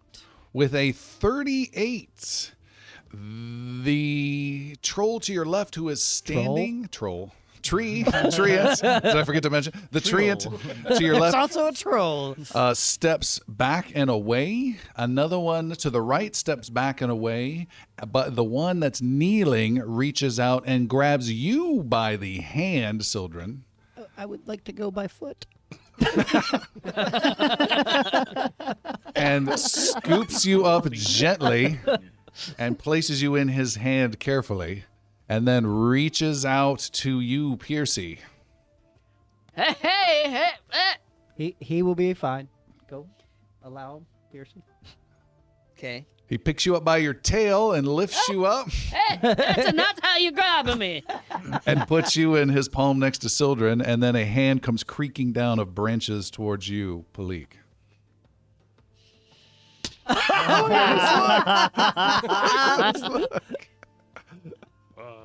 What's it trying? It's trying to pick me up gently, or trying to like grasp me. They won't harm you, Palik. It's for you to decide. It's reaching out with 2 fingers right now. Okay, I'll let it pick me up. All right. It reaches down and picks you up by Squeezes your head. and picks you up and gently puts you in its hand, its open palm, and then it's able to change the shape of some of the branches in its palm to add a little bit more side mass so you guys don't go rolling out by accident. And then it thumps and thumps with creaking branches and falling leaves constantly as it makes its way, heading off in the direction you were going. You think it even gives you a sense that some of the trees slightly shift out of the way as it makes its way in that direction. And we're heading presumably towards where our... Let's go in the direction we were going. Yeah, It is. and that's the Don't way you it know threw where our ball. friends are? I do, actually. No. So, having status on everybody, which is the spell that allows me to locate everybody on the same plane. All right. I know where Bali, Yaru, and Xander are. We heading towards them. Oh, you are, absolutely. As we get within range, I'll call out, we're coming with allies. Bali, you hear, "We're coming with allies," echo through the trees as you also hear your new greatest fear, the big crunching branch-like noises, and you see a tree is moving towards Is it you. just the one, or all 3 Just of the them? one. Okay. I said I was done. I'm trying to find my way out. It's thumping closer and closer. Bali tries to take cover behind a tree. Hey, that's my cousin. Why are you touching him there? Is there stone anywhere here? There's definitely no stone. Not anywhere around. The most unfriendly place for me. Well, he just draws up his thing like Kenny. The tree comes close to Yaru and Xander and the hidden Bali, and this treant arrives, and you see in its right palm are 3 of your friends. It lowers its left palm down to the ground, making you wonder why I didn't do that in the first one. For the rest of you to get in. Join us. Come on, They shithead. have allowed us to Fly through the air violently. that as well. They have allowed us to pass and seem to be willing to help us. Well, know this, Master Ent. I will allow no harm to come to your forest while I am in it. And that is the promise of him. The Elder Ent Druid guy. What is it? King? What is it, King Druid? Got it. I mean, Elder. that's the way to Elder Druid. be Elder. disrespectful. Of Oh, I don't want to do 9 that. I don't want to do that with the Are you trees sure around. about all this traveling by tree? It's the Nouvelle. With gas prices as they are. It's more all natural. environmentally conscious. Bali, are you getting in? Bali's hesitant. Bali's actually going to spend a full point and climb into the tree. Okay, you don't have to spend the luck He's point not- to climb he's into the not- tree. He's not keen on going, but All right, Bali reluctantly clambers aboard. Yaru and Xander do as well. Yeah. All right. Xander follows, asks for maybe a little bit of healing for the half of my life that just got squeezed away. Sure. You gotta hold still and roll a d8, please. Sure, what's this for? As risky surgery stabbing happens. you are fully healed. Hey. And I, 60, 74, am also fully healed. The tree continues to walk with its 2 palms stretched out before it with our heroes inside. It heads east for an hour, 2 hours. You lose track of time and it keeps going. 3 hours. It is nightfall and it keeps going. Piercy somehow falls asleep in the middle of this, all curled up in a ball, and keeps going, keeps going. It is daytime, morning time, the next morning, as the tree is making its way towards yet another nondescript section of the forest. And as it gets to a particular spot, the forest itself the ground itself starts to separate. And this moss and lichen stuff that's on the ground is not on the ground itself, but on tons and tons of thick roots and vines and brambles that are all webbed together with this false ground atop it. As the tree comes in, it is actually a huge drop of a valley that it is walking down into, that parts where the elven city of Ethlien rests. It is hidden beneath this ground, and as you step down in, there is this sense of eerie moonlight, not a theme unfamiliar to druids as well, that permeates this area even though it is morning time. And you essentially step beneath this false ground with this treant leading the way.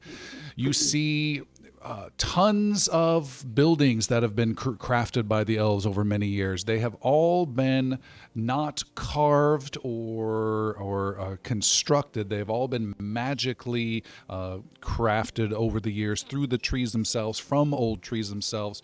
Walls made of brambles and curved. There are old ancient glyphs and designs on many of them. They appear in random configurations of several clutches that almost look like balls of homes over here. Some strange treehouse looking things with a natural flair over here. Larger structures for meetings over in this area. And tons of people are coming out. 20, 30, 40 elves come out wearing their fine high elven garb. I don't know if anyone... What kind of elvishness do we have? Sildren's half elf, right? Yeah. Yaru speaks Elven. Okay. Or Elvish, but not in a relationship with.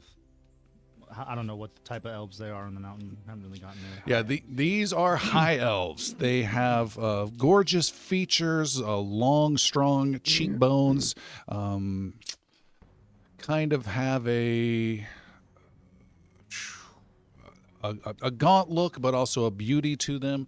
They all have some slight waviness to their hair. They have long flowing robes or cloaks or even outfits, but they all have like this weird tapered appearance to them. They appear to be slender yet taller than your average human by a full head, and they all step out from their areas. Around you again is this mysterious moonlight that emanates. So this is not bright sunlight, or even though it's morning time, but just kind of this glow about it. There's also hundreds of firefly-like lights that are just slowly moving around up in the sky and sometimes amongst some of the homes, and you continue to head in. 10, 20 more people come out. They're all coming out to see what's going on with this treant. The treant's so excited that it gets to bring you guys. It's so excited, it starts jumping up and down and clapping.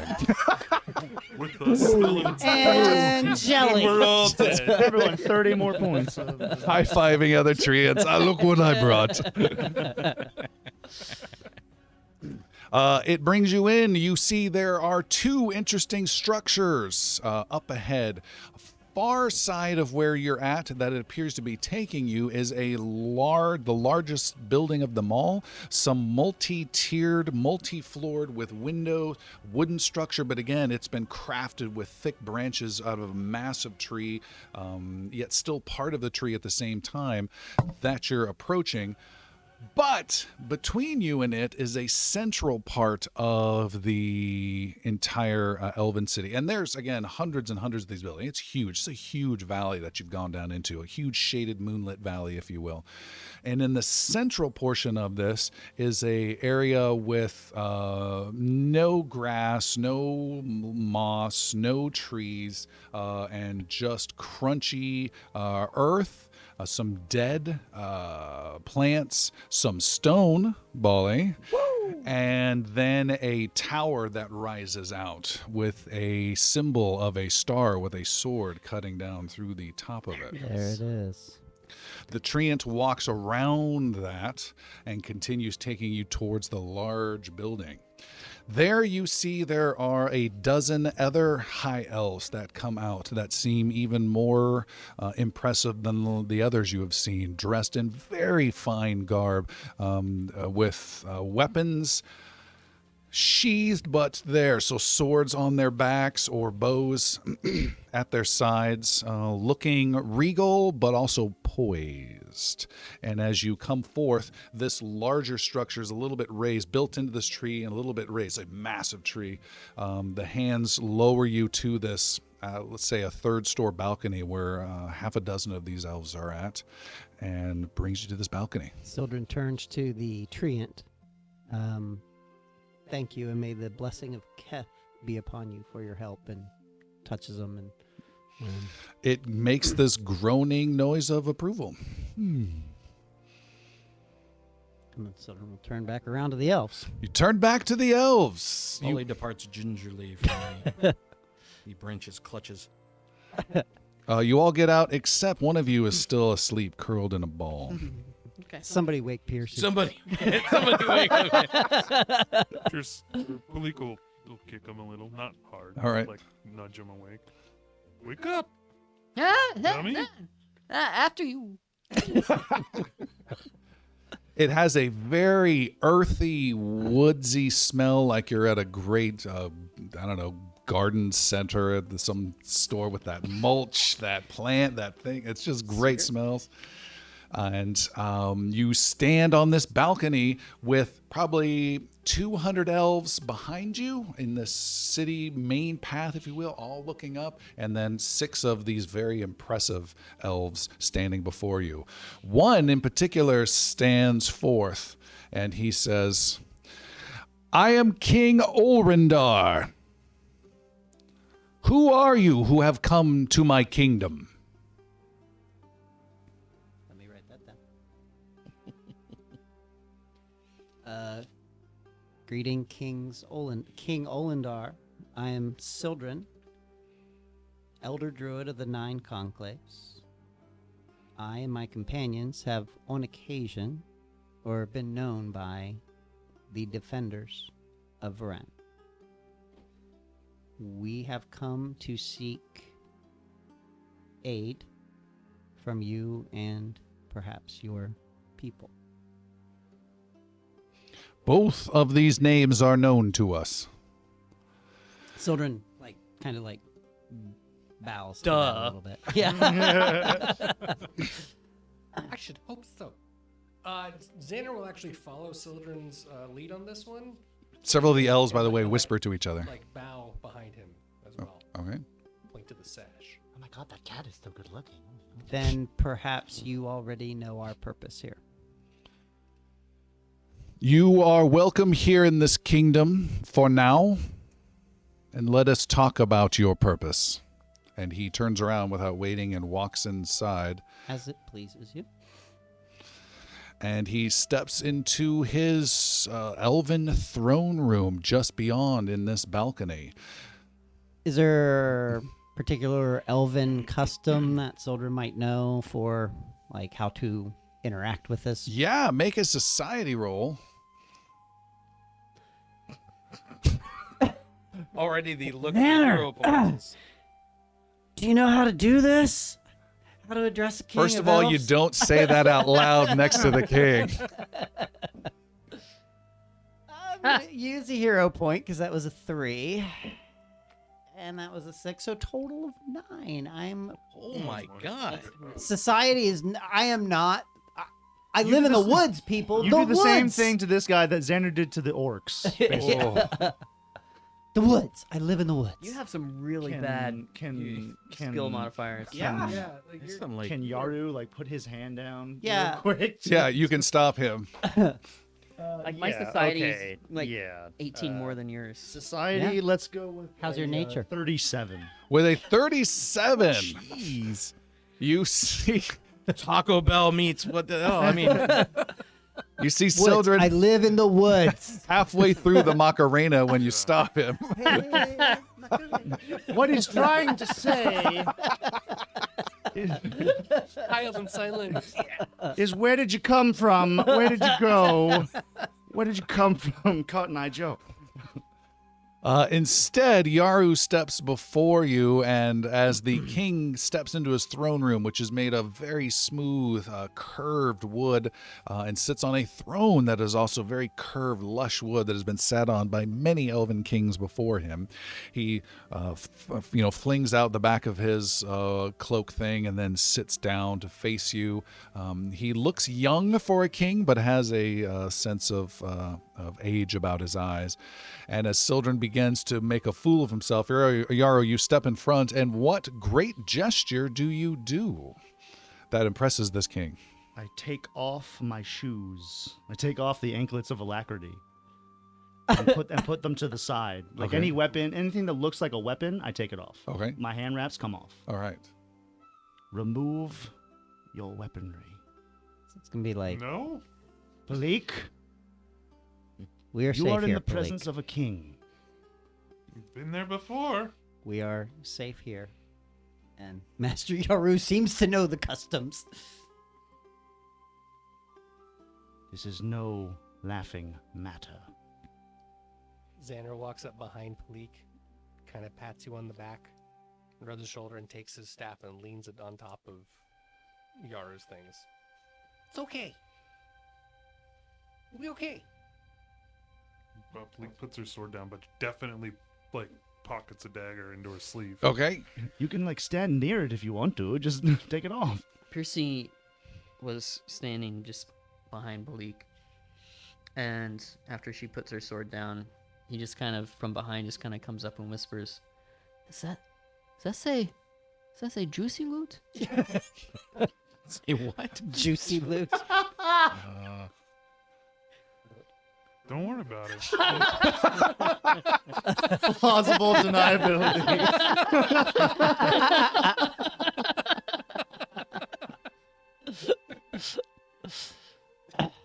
So back to the king. The king says, I have thoughts about what you have done, So do we. But tell me your purpose here.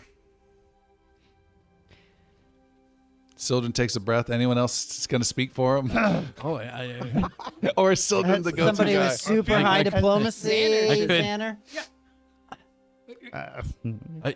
but before Xander speaks up, there's like three other Yeah, people it's like not looking going to about. go well. Okay. If he does it. Yeah. King Ordinar, we are in the King middle. Orindar. Hey guys, Good, all I'm good, right. I'm good. Okay. Yaru's gonna betray You're you making again. Yaru. I'm sorry, sir. You're making Yaru very nervous.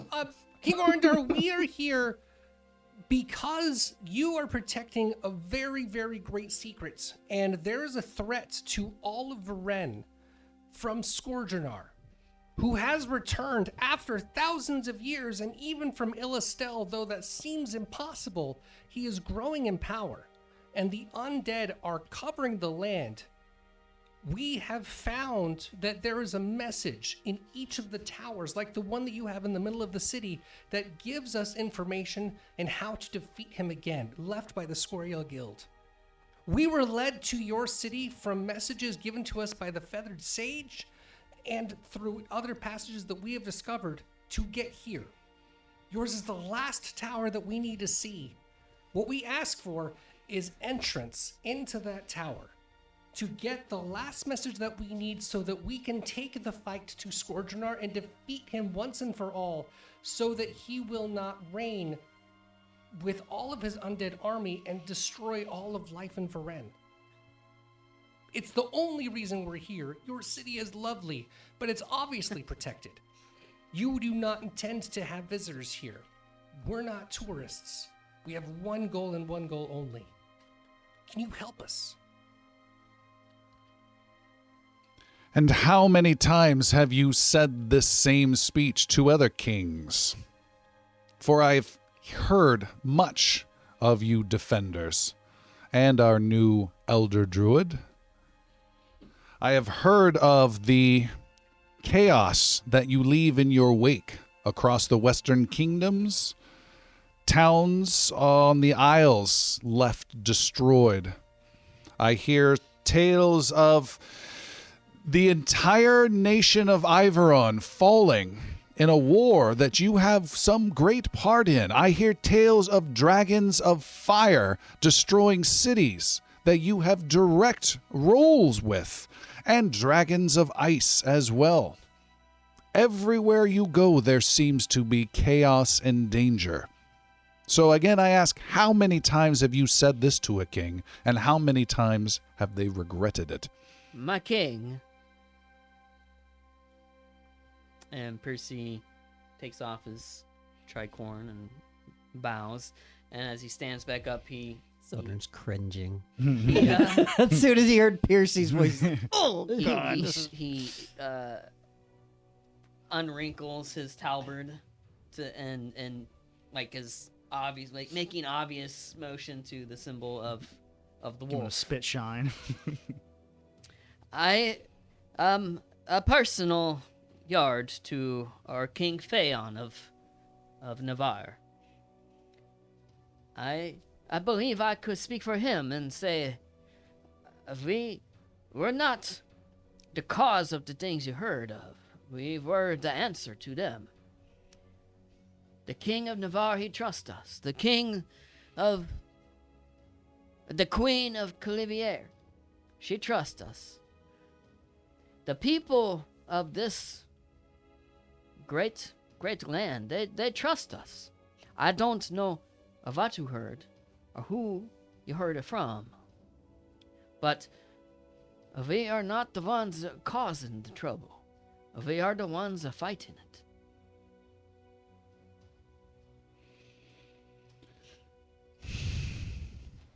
We have had the Tower of Zenaid for within the center of our city for longer than my grandfather has been alive. It has been a place we have let alone for many years and stay clear of, and yet within the last month or two, spirits have swarmed around this over and over again, And only until 2 days ago did our old sage finally clear them out. And again, I seem not surprised that the defenders show up. This chaos has never been before. And that is why we are here. Because we seek to bring balance to Varen. And where there is chaos, we must fight it. And we must defeat it. As my friend and companion Piercy stated, we are not the cause of these things, but we head to them in order to fight that chaos, to destroy it, and to bring order and balance back to this land. Know this, and then hear a question. We spend our efforts and our magic protecting our woods and our city from the undead that now flow freely outside our borders. Without our work, much of nature throughout all of northern Varen would fall.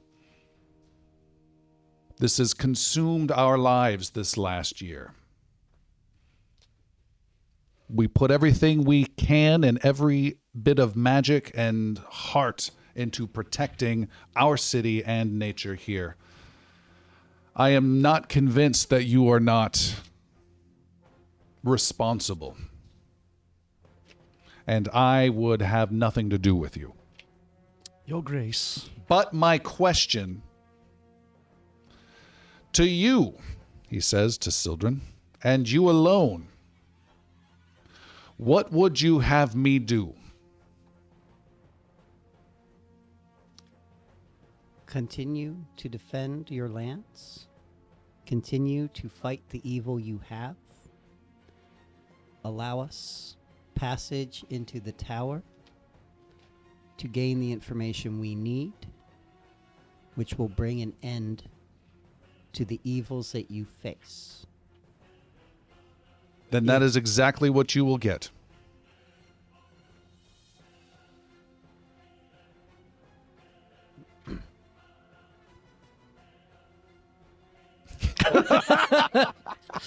And he stares at you, Sildren. If you allow us that passage, we will do so as quickly as we can.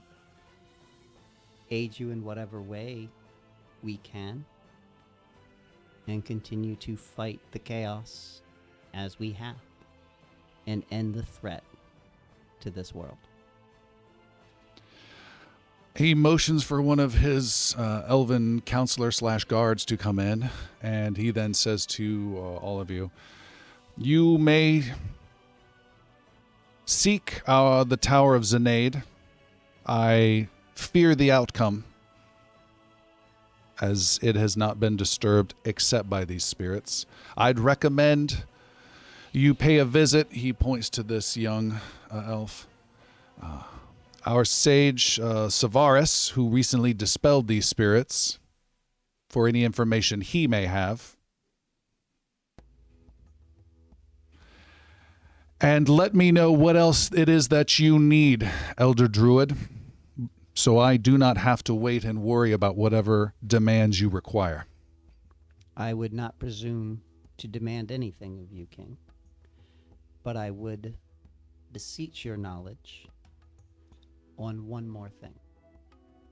There is a artifact of great power that also plagues this land, that is not of the same evil of Scourgeonar, but may have an even greater threat to Varen. And that is an object called the Wavering Sphere, which brings discord, disharmony, and destruction to this land. And that too, we know we must destroy to bring back the balance to Varen. And if you have as Xander will detail, there's the blind. Hold on, one moment, please. Line. Blind. There, it was placed in the place that an old blind elf knew. That's where it was located. The information that we have is that there was an old blind elf mage The elf who was, Yeah. who was deceived by the honor crit. Say honor crit. who was deceived by the Honorcrin and brought the Wavering Sphere somewhere on this land. And we seek its location and destruction. You do know much, Elder Druid. You also have much to learn about being an Elder Druid. Indeed. I cannot tell you much other than I have had thoughts and dreams about such a artifact. And I have a sense that we have had a role to play. But it is just a dream.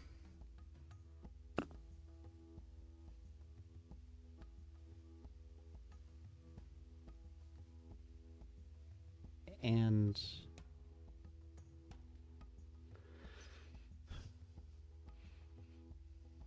where have those dreams led you, King? They have led nowhere but here being a source where I have tried to think of corruption from the outside, corruption from the old empire, corruption from Calavier. My heart tells me that it has some role here. And I would hate to think that there is some betrayer here or some dark, malevolent force that you are about to possibly go and disturb. So I have a squad of men who have returned to recuperate from their latest attacks holding back the undead. I will have them surround this tower. And if anything comes out of that that is not you, they will have orders to slay it. That is wise, King.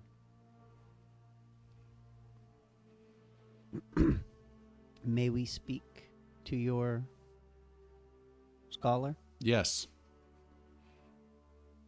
We're very honored to receive this boon from you.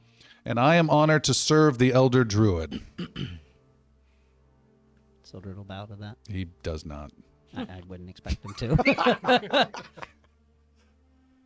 All right. He motions for his guard counselor guy, who says this way, and escorts you guys out the balcony. Get me out of here. Your ride has left. You can see him disappearing into the woods off in the distance. Call another Uber. I am Groot. There are several curved wooden steps that head down to the floor of the city, and you make your way down, treading on beautiful grass that somehow is able to grow without the sunlight directly hitting it. You are heading towards the tower. The guard guy leading you snaps his fingers, and a dozen elven soldiers come out with green, almost shiny battle armor on, with bows of excellent wood that would make Alistair envious with his ranger, and they also have their swords. They're fully decked out, ready for battle, and everyone's marching towards this tower in the middle of the city. That went as well as could have been hoped. The only thing that would have been better is if he knew where the Withering Sphere was. Wavering. Yeah, that one too. He seemed to indicate it may be here. Perhaps it is even in the tower, though I doubt it. And if not, we must seek it somewhere here, Maybe the sage knows more about it. perhaps. The guard, counselor guy leading you overhears that last bit and says, which location would you like to go? We are ready to defend this tower. Or do you wish to seek Savaris? We would hope to speak to Savaris before we enter the tower. He whispers some words in Elven to the guards. What does he say? Kill the cat. The Palik, or was it? He says in Elven, surround the tower and let nothing out and wait for our arrival soon. And he says... See, they're cool guys. I told you. They're cool. And motions for you to follow him. He takes you far away from the central part of the Elven city with this tower and to one side of the city where there are older house-like things, older brambly, ballish houses. There's a stream that goes through a very beautiful blue, crystal clear water that seems amazing. Quite thirsty as you get close to it, but is taking you towards a tree that has one of the it's a tree house, maybe 30 feet up, that has the some sort of magical natural shaping of the wood, but you also see there are a couple roof tile type things of wood that have been actually hammered in with nails as well. The only one here in this city. And he motions towards this wooden half closet looking thing with ropes and a pulley that head up to the 30 feet above treehouse. What's this guy's attitude as we get up to the house? Is Yeah. he like respectful? Is he like laughing at it? What's he doing? Yeah, like disdainful. What's the reputation? Yeah, he looks a little disdainful at it and has no interest in going up there. Another Gabe situation. Mm. over here. I believe he is likely not an elf. So Sildren will go up first. Okay. Please be a cat. Please be a cat. Sildren goes up. The whole group goes up, or Yeah. just a whole group goes By up. Sildren's lead for sure, but yeah. Yeah, I have no reason to believe it. Yes, you have all your weapons. Weapons have been retrieved. You are now up in this tree house, the wood creaking as each step you take. You hear through the thin walls, you hear, oh no, oh no. And you arrive at this dilapidated looking wooden door. It looks like it was nice and elven at one point, but then not maintained at all for a long time. Sildren will knock on the door. Okay. I am Knock Sildren, on a wood. visitor here to speak with you and seek your knowledge. You hear from the other side of the door, I knew it! And the door opens with a creak, no one behind it. And you see a darkened room with a couch, some tables, a desk with a whole bunch of scrolls haphazardly all over it, some strange alchemical contraptions, and there is a couch on the far side where you see a figure resting or just sitting in the shade or the lack of light in there. Sildren will step in and make room for the rest of the group. Okay. The group spills in. Just filling up the space. It's Yeah. a very motley crew here in the Elven City. He motions with his hand and the door closes behind you, dramatically slamming, but then it doesn't quite catch and it creaks open slowly as well. I knew this would happen. I knew this was it. I'm ready. Do it. What Do it. We're not the soldiers. Calm down. We are not here to harm you, if that is your thought. Or anything else that you want us to do to you. Eh. I am the Elder Druid. I'm Sildren. Work first, play later. These comrades are the defenders of Varen, and we are here to seek your knowledge Knowledge of what? on the Tower of Zenaid and what you have been doing. He leans into just a tiny bit of candlelight. You seek the tower, but not me. We seek any information you have about the tower. You see, by the way, he is missing not one, but two eyes from his face. Okay. Is he feathered at all? He appears not to be feathered. He's Yeah. an elf. Oh, okay. Elf So who has no eyes. Sildren will step forward, kneel down. He flinches and leans back in his couch. May I take your hand, Sage? He reluctantly extends an old elven hand.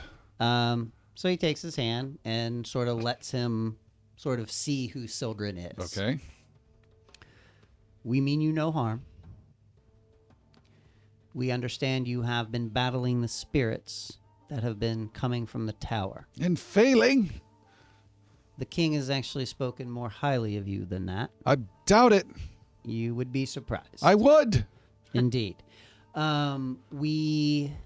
What can you tell us about those fell spirits and what you know of the tower, which may aid us because we must enter it and gain knowledge that is within it? And about the sphere. I know. I'm getting to it. I can tell you that you should not go in it. It is cursed. We have no choice, and we must. Then you will die. Such a Indeed. pretty face to die. Such pretty nose to die. Get your finger out of there, sir. Such a pretty mouth to die.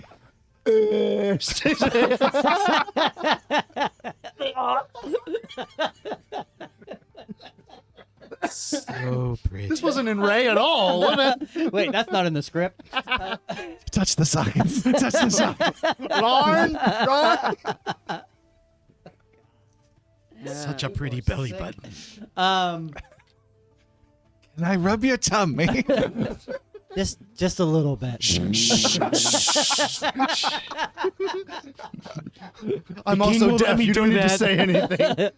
How many was bags so of hot into Cheetos the do you scene get like for letting 10 him do that? seconds ago. Yeah. So, What the hell? somebody break out the Bright Lotus.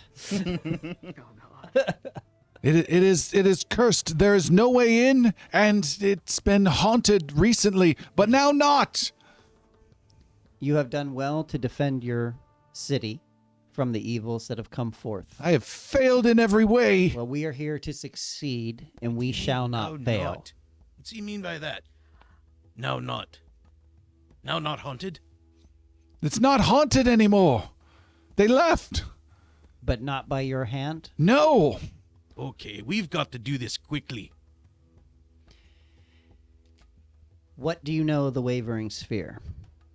The evil that affects the minds of Varen. I don't know what that is. All right, thank you. You are Savaris.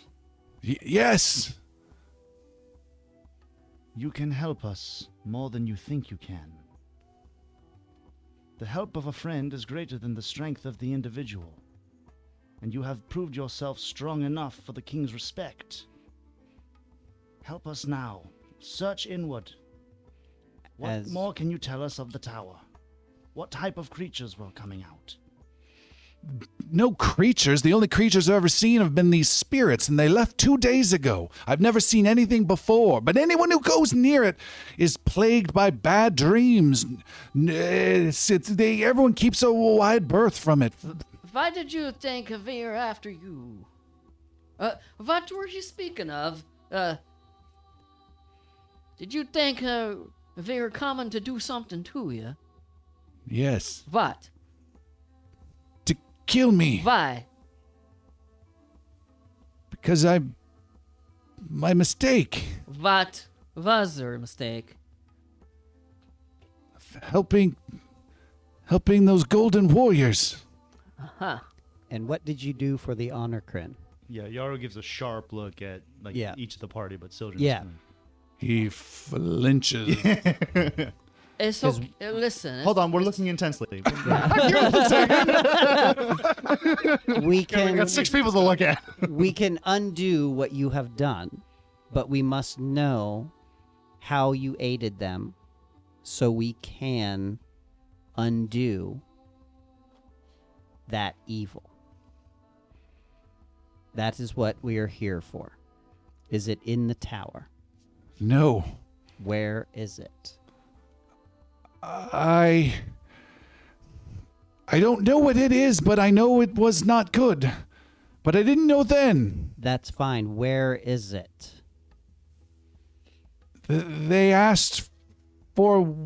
They said they were friends. Where is it? They said they wanted the biggest way to reach the most people and have the most impact to make themselves friends and allies to all. And they wanted to know where the greatest amount of magic could be found. And where was is that? it? In the city of Corindel, in the land of Azamir, is what I told them. That's what you told them. Part. What? And the All right, rest? what more? Well, you can't just go there easily. The wizards of the assembly there are quite protective. And so You gave them passage? I knew of a secret path that even the assembly does not know of that leads You will underneath. you will show us this path, or teach us of it. Underneath fire. Underneath the city is where the path leads. That is its destination. And they took the path, and then very dark thoughts seemed to fill many minds. And I feel I am at the root. I've talked with different sorcerers, and they sense power sometimes coming from Azamir. Where is the path underneath the city? Is it here, or is it in Azamir? This path that you speak of. I know, and I don't know. I can only tell you what I told them. That there is an old Chiloran ring of transportation that leads beneath the city of Corindel. And that teleportation ring is within a cave that is within a cliff that has 3 faces somewhere within Varen. Somewhere within Varen. These- Varen's a pretty big place. Oh. Not that big! I know. In a cave within a cliff with 3 faces? Oh my gosh. Oh, that was- I know exactly where that is, you fucking dick! That's like episode 2. I wasn't here for that, so I am absolutely clueless. Oh, we're having an out of character. Literally moment. no one was here for that. Yeah. That's true. That's holy shit. Yeah, only Xander knows. Is that you, Xander? You look like you just saw a ghost. There's more ghosts! All right, so are we doing this tower? We know where the sphere is. We must enter the tower. You, sir, have helped us greatly. But Do not help again the Golden Anybody. Warriors, or we will return, and we will end you. may We we will ask question you further. may we ask for your help again now though? In the tower. He will be no help to us. But you could stand outside of it if you want and help the soldiers. I'm quite fine right where I'm at. You said there's no way in to the tower. No one's ever been able to breach the tower. How'd the spirits get out? I don't know. We have managed to get into every other tower. Let They- us seek the tower out. They appeared a month ago and disappeared maybe 2 nights ago. I believe we can get in. Yes. Well, let's not dally about it. Let's go. Bleak sits Hopefully, next. you will atone for the mistakes you have made in this life or the next. And Sildren. Children leaves. Bleak sits next to Severus. Okay. Puts her hand on his hand. And then her dagger in his. Old man, how long have you not had sight? For many years. 30? 40? Do you have memories of when you could see? Of course. Seeing the glorious trees. The trees where I grew up in. The trees my father cared for. What? Those memories. What did... This is a weird question, but what did they smell of? They smelled of I remember wet bark is the smell that sticks with me. She unfurls his hands and places a biscuit in his hands and closes his hands back over them and leaves. Gets Okay. the fuck out. And it's what it is. It's a biscuit of incense that when he eats it, he will Have that sense. That's- Oh, nice. Oh, wow. That's nice of you. That's great. L. Gain a hero point if you don't have 3. Yeah. LSD. Little psilocybin for the guy. Can I have that? You offered up the You got bright any hero letters. points over there? Come on, man. One more. One more. just disappeared into the ether. Got any more of that fork? Got tree sap? You got another biscuit, man? All right, you guys all head out of his place. As soon as you do and the door's closed, he reaches over and picks up the phone. Yes, they're coming, just as we planned. No. And you guys Tell them what you want. and you guys take the elevator down, and he takes a bite of his biscuit. That's quite a fun, cool thing. You guys head down, and the counselor guy is there, and says, "Yes, I can tell that was of no use. I tried to warn you." He might have been of more use than you know. Lead us to the tower, please. Right away. And he escorts you to the tower. As we're going, why is the sage so reviled here? He's an odd one who doesn't quite share all of our elven values. He has spent much of his youth out and about outside, and we kind of treat some... If you are not respectful when you return from any journeys outside of our city, then perhaps Corrail or the human kingdoms are best for you. He defies that in all ways and will not leave when suggested otherwise. I would much rather have an elder druid in that spot than I would him. Would certainly raise the property value.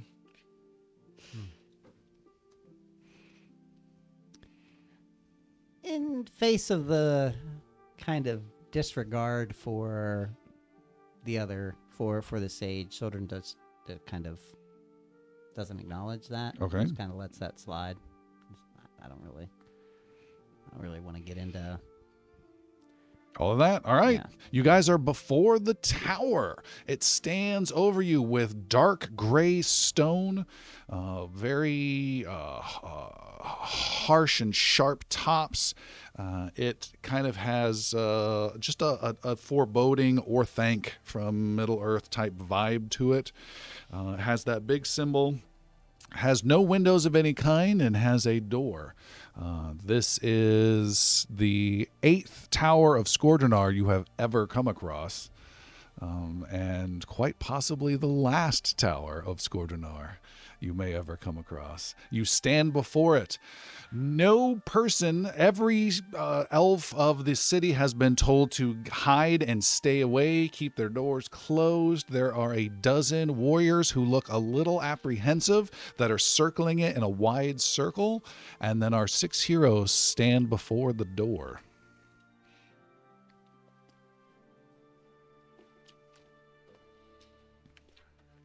Who's gonna do it? It'll be me. We all turn and look at Sildren as we wait for the eminent dispelling spell. Gleek goes up to the door and tries to open it. It is locked. Did you push it open? Try the other direction. It's maybe not on No, a pull it's open. hinged on the inside. Open! Open! The sensor's not working. The entranceway for All right. symbols or runic writing. Okay, there are no symbols other than the one that I mentioned of the star. There's no like white letters on the outside that change into common. No. Sildren goes up to the door, sort of like traces an outline of it with his hand, is speaking in Druidic for a while, and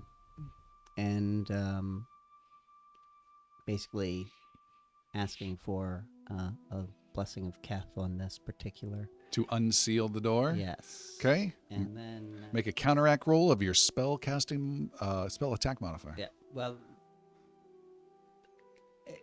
by casting dispel magic. Yes. Like okay, this is 7th level. Okay. Natural 20. Oh! Thank you, Kath. After you. Wow. The door crumbles and turns to dust and then withers away and becomes just a small bit pale of redness on the ground. And then the ground of dead shrubs and earth around it actually closes in with grass starts to grow immediately around it. And the elven guards seem really curious as to what the heck just happened. And you do not expend that spell. Oh, beautiful. Wow. Behold the blessings of Keth. And Sildren, after stating that, walks right in the door. All right. They all go play in the grass like cows for the first time. As you go in, everyone, as you step in, you must make a will save of just 31. Is this versus necrotic? Yes. It's a 31. critical success, and any success is a critical success for my will. Critical success. I got 31. And a critical Just success. success. Wow. Critical success. 34. Okay. Everything's fine as you enter in the 8th Tower of Skordrenar. As you step in, you see this is a room that has some wooden furniture that have somehow lasted the hundreds and hundreds of years, perhaps through magical enhancement. There is a wardrobe that is open. You can see some tattered uniform-looking robes. There are multiple desks here, maybe 6 desks facing 6 desks, and there's a raised section of stone between them, just about 2 feet up, that crosses the room. And on the other side is a door that has stairs behind it. The door is closed, and you can see it because it is a perfectly clear door. And that is all you see in this room. And it's got a vaulted ceiling. Also, Piercy wants- Shunka is out and about now as well. Okay. Percy wants to look around at the desk, start to see if there's any drawers, any paper, quills. You see there are some drawers. One of the drawers just comes apart as you pull it. Another opens up, and there are 3 scroll cases inside. One of the scroll cases just breaks apart like an old rotten branch or something. And 2 others you're able to open up, but if you shake or move anything out, the old parchment inside just falls apart. So nothing of. Will Eco check out the armoire with the robes? Make a perception roll again, Piercy, and checking out the robes.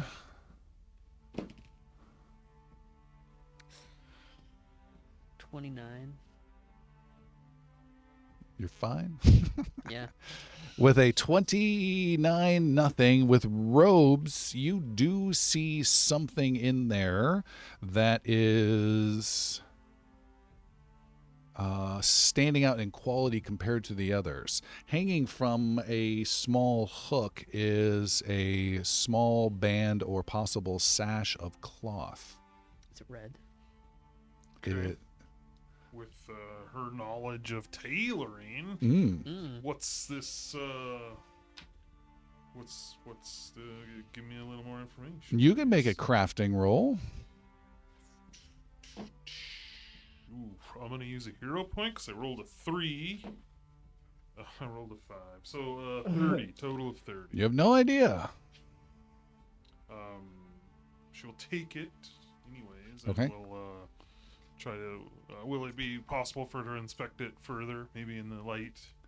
Possible or in the next level. Okay. Or Does it- maybe Xander could check it Does out it look later. similar to the sashes that we were given? I No. made those sashes. As everyone's looking around the room, Zaner goes to the door Yes. and detects magic.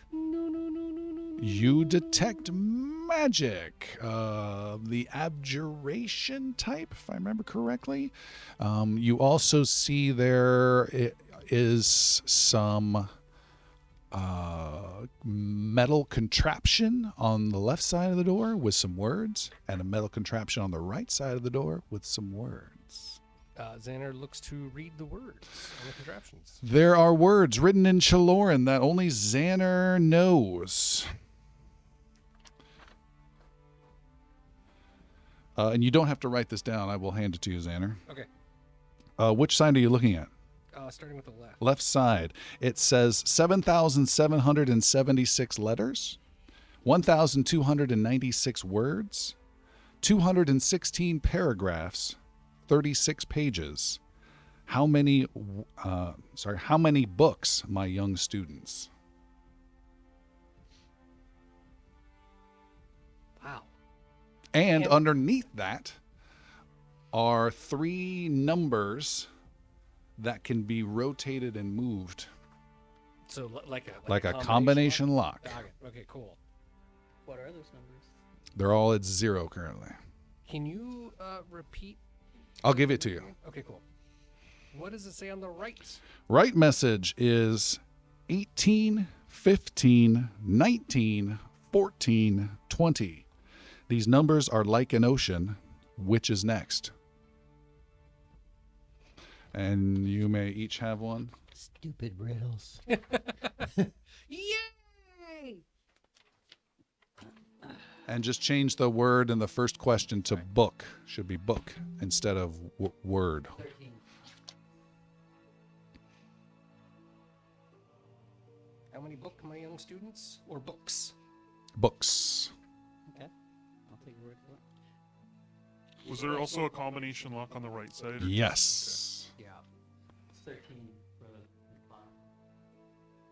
bottom. The one on the right Yeah. is 13? That would be accurate. How'd you guys get to that? That's great. It's like 15, an ocean. 14, 13. Back and forth. Up and down, yeah. up and down, up and down. Up and down. Yeah. The troughs and valleys, or troughs and crests. 18, 15, 19, 14, 20, 13. I accept that. Okay.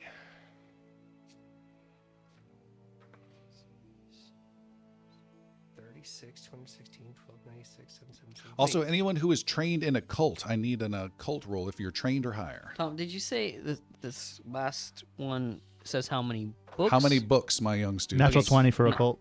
Not words. How many books? Okay. Natural 20 is rad. 38 38 is pretty good. for Xander. 36. Okay. Yaru, what is your natural 20 becoming? 40. 40, and that's a critical. Yaru, you sense a darkish power about the entrance you came through. God, it's such a good roll. You don't know what its purpose is, but you sense that it faded a day or so ago. So I know I need to be really honest about my feelings, and I just felt something very dark and ominous. It disappeared when we destroyed the door, or even a day or two ago. But there was a dark power here that is no longer. That is probably similar to what happened at the last tower. It's like NASA, baby. Just go back and forth. I need you to make eye contact. I'm telling you about it. Yes. Everyone, I'm telling you all. So a dark force, much like an energy we've seen, but it's dissipated, but it was here at the door. Is that Is right? it similar to the pulling sensation that I've felt before? No. No. It's different than the direct sensation I felt before. And that's This is about the same time that the spirits disappeared. yes. Well, There is something beyond this barrier. I believe our mathematicians have solved the problem. Piercy, the mathematician. Who would have known? Either 18 or 15 or 19 or 14. So Xander's reading them out loud and starting to reach for the dials. Piercy runs up behind him. I got it! He just goes. So on the left side, there's there's a combination for 3 numbers? Correct. And they all say 0? Correct. It's probably going to be 613 Why? because it's 6 and then 3, 1, 3. There's a thing on the There's a left. combination There's on another both on- sides. on right? both Okay, sides. then I don't fucking know. So 006. yeah, Piercy changes the 3rd digit to 6 So which side are you on? on the left side. On the left side. 3rd digit Okay. 6. Okay. And then it goes to the right side. Okay. Is there 3? There so are it's 3 gonna- digits there. Changes the middle digit to 1. Okay. 3rd digit to 3. All right. Nothing happens. Piercy throws a fit. That's what happens. Piercy, how'd you get to that? The bigger numbers on the left, you're divided by 6 all the time, and this is what you get. Is 77, 76 divided by 6, 1296 divided by 6, 216 divided by 6, 36 divided by 6 is 6. And on the right side is up and down, like the waves. Is 18, and the down 15, up into the 19, down to 14, up into 20, and down to 13, I think. The clear door, is it just like kind of a barrier type thing? No, it's like a double door type concept, but there's no handle of any kind. Really cool.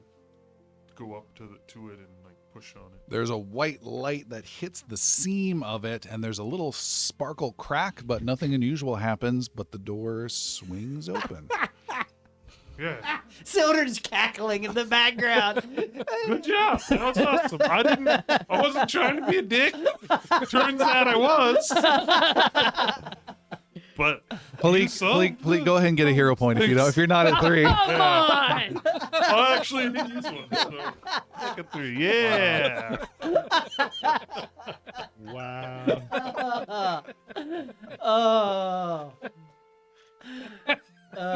Safe friend and enter, motherfucker.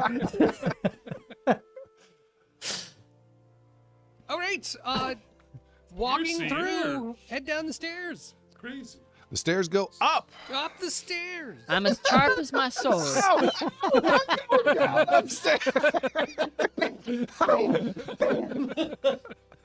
MC Escher painting. Yeah. All right, you go up these stairs. They quickly turn around, taking you to a second floor above. There you see no horrific creature or diabolical Goliath. Instead, you see there is another door on the far side. This one is metallic. It has no handle or knob. And not too far away from it is a button on the wall. Just a button. Just a button. No Metallic words? copper button. No Wait. words. Don't push that button just yet. I know what you want to do, I know what you want to do, and I know what you want to do. Why Pointing you at look me? Piercy, stick out. Xander, and Palik. I know what you want to do. It's an easy one. Well, you know Don't what we pretend want to like you do, don't. but now we need to do something. Yeah, what else is Sildren up here? pushes the button. No, I'm kidding. Yeah. What else is up here? Yeah, You can only find out. so just a door and a No, button. there are some other things. There are 8 desks facing 8 desks and another rise section of stone that crosses them as well. There's no wardrobe here. Yeah, I mean, giving a search of the room.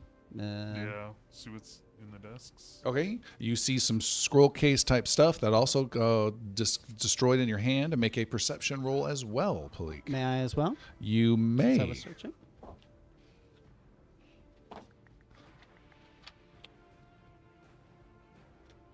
40? 40. And for Sildren, where the hell's my perception? P.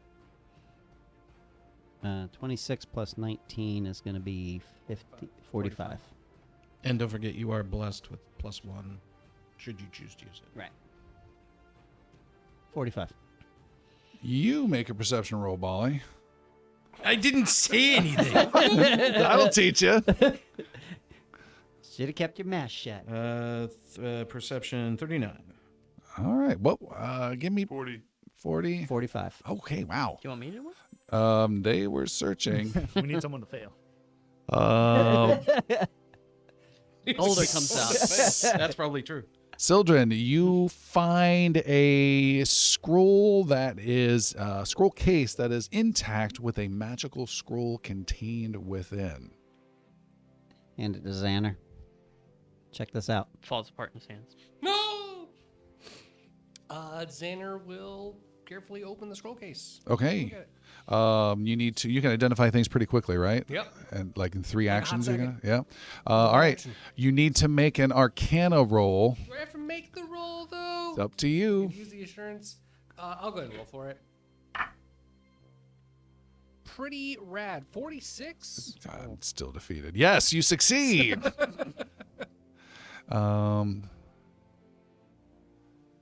You have found a scroll of bind soul. Whoa. I'll take that back Sounds now. dirty. It's not a pleasant spell. Why'd you guys all say oh? This is I a feel scroll dark magic. of bind soul. This is a 9th level spell that you can cast, and it allows double checking. Yes, uncommon. Double checking. No, you cannot cast it unless you have the trick magic item, or you can cast divine magic, which would be Bali. This is a spell you cast. You need to cast it soon after someone has been killed. Before their soul slips away, you spend 2 actions and cast this spell, and you wrench the target's soul away before it can pass into the afterlife and imprison it within the scroll itself. Why are you shaking your head at me? It's not good magic. And then that soul is then there. They cannot move on to the afterlife. However, if the scroll is ever destroyed, the soul is then freed. Oh, that's unfortunate. Is there a way to determine if, in fact, the scroll is in possession of a soul? It is not. It has not been used. That's a good question. Yeah, relevant. Let me out! It's Gorgonar! The form letter is still blank. I, blank, fill your name here, will be bound to the scroll. And Bali, speaking of Bali, I need what was your perception roll again? 39. Oosh. Bali, you get a sense, kind of a deep hitting, hammering sound that isn't real, but you can sense it, and it starts to draw your head in a direction. You walk between 2 different desks, and then you hear that hammering sound again, and it gets louder and louder as you walk. You guys see Bali get down on the ground as you sense your God connecting to you and guiding you towards a desk in particular. And you keep hearing this distant hammering sound that gets louder and louder as you get right towards this one particular desk, and then the hammering stops. I think something's here. What? I don't know. See if you can. Bali starts checking around the desk, and these are desks you can open and that kind They of have a thing? drawer. They have a drawer. I start going into that drawer and checking it out. You open the drawer, and there is some old bottle with a stopper in it, and perhaps some remnants of a writing quill, maybe some dusty old paper that's long since eroded away. See if you can find anything there, Xander, with your Bali is looking for detect magic. something else. Tries to look in spaces that are less easily accessible. Like what? Checking in the drawer space, or seeing if anything's written underside of the desk, that kind of. Looking under, you see there is something written in Chilorn that's been carved in underneath the desk. Oh. Yeah, I can't read this. Sanar, I could use your help here. Xander jumps over and crawls under the desk to read. He's still without pointing. standing. Okay. It's just- Xander, you look and you see a list of magical names that you would guess are rather boring and are there as part of some sort of cheat sheet. So it's just like random names? Yep, different schools of magic that someone's trying to remember. Okay. There's a list of things here, maybe like for information. Maybe, I mean, it's just a list of different magic items and different names. It's like test questions. Check, see if you can detect magic nearby, if you don't mind, Xander. Bolly, in this search, pulls out the drawer all the way, kind of peers inside Okay. to see if there's anything there. And he also looks on the other side of the drawer itself for the different facets. of the You drawer. see nothing within. You reach your hand in and feel nothing either. Looking at the drawer, it almost comes apart into a couple pieces, but you see nothing on the drawer itself. Xander, since he's under the desk, will detect magic. Check the stone floor. All right. Check the stone floor. You detect magic, Xander. There's something. What type of magic do I detect? You detect nearby magic that is of the necromancy type. Xander will move his way throughout the room, eliminating the scroll, since he's already seen what that is. Okay. And work to isolate where the necromancy magic is coming from. All right. And you were saying something, Molly? I'm checking the floor itself, actually, and I don't have any detect magic, but I'm trying to see if the reverberations of the sound that I heard earlier could be. You're physically touching the stone floor. The stone floor. Yes. It gives way a bit, the stone brick that was underneath the desk. Oh. In the manner that it's giving way, I give more force to Okay, push it kind it of through. pivots a little bit, and you need to somehow get something in there to get it out. I use my hammer. Hammer's too big. Bleak can't do it. Yeah. It's like Can't hear that enough. a rope. Bleak can't do a dagger. They told me the stone daddy. That's very nice. You can keep it. I have plenty. Bolly starts jimmying the floor piece with this dagger. All right, you do so, and you're able to get this brick out with some rubbed raw fingers and get this brick out and pushed off to the side. And beneath you see a small little hidden cache of rotten again paper and another magic scroll case within that looks perfectly pristine. Bolly reaches in and plucks it out from the very debris. I can only imagine what this is. Just as Xander's like, it's in Bolly's hand. He just figured it out. Were you mentioning out loud that that you had the bind soul scroll? Yeah. Okay. I mean, anytime I detect magic, we've been doing this enough times, though. I just say everything out loud. I say everything that I'm thinking out loud all the time. Anyway, but know. it makes We know sense. you do. It's Elder Druid. it's helpful. Bolly very sternly hands you this scroll. With knowledge that there's necromancy about, I'd be very careful with these. Xander will try to determine what that scroll is. Good luck. 43. Oh, that's definitely good. You have found another divine scroll. This one not as easy to find.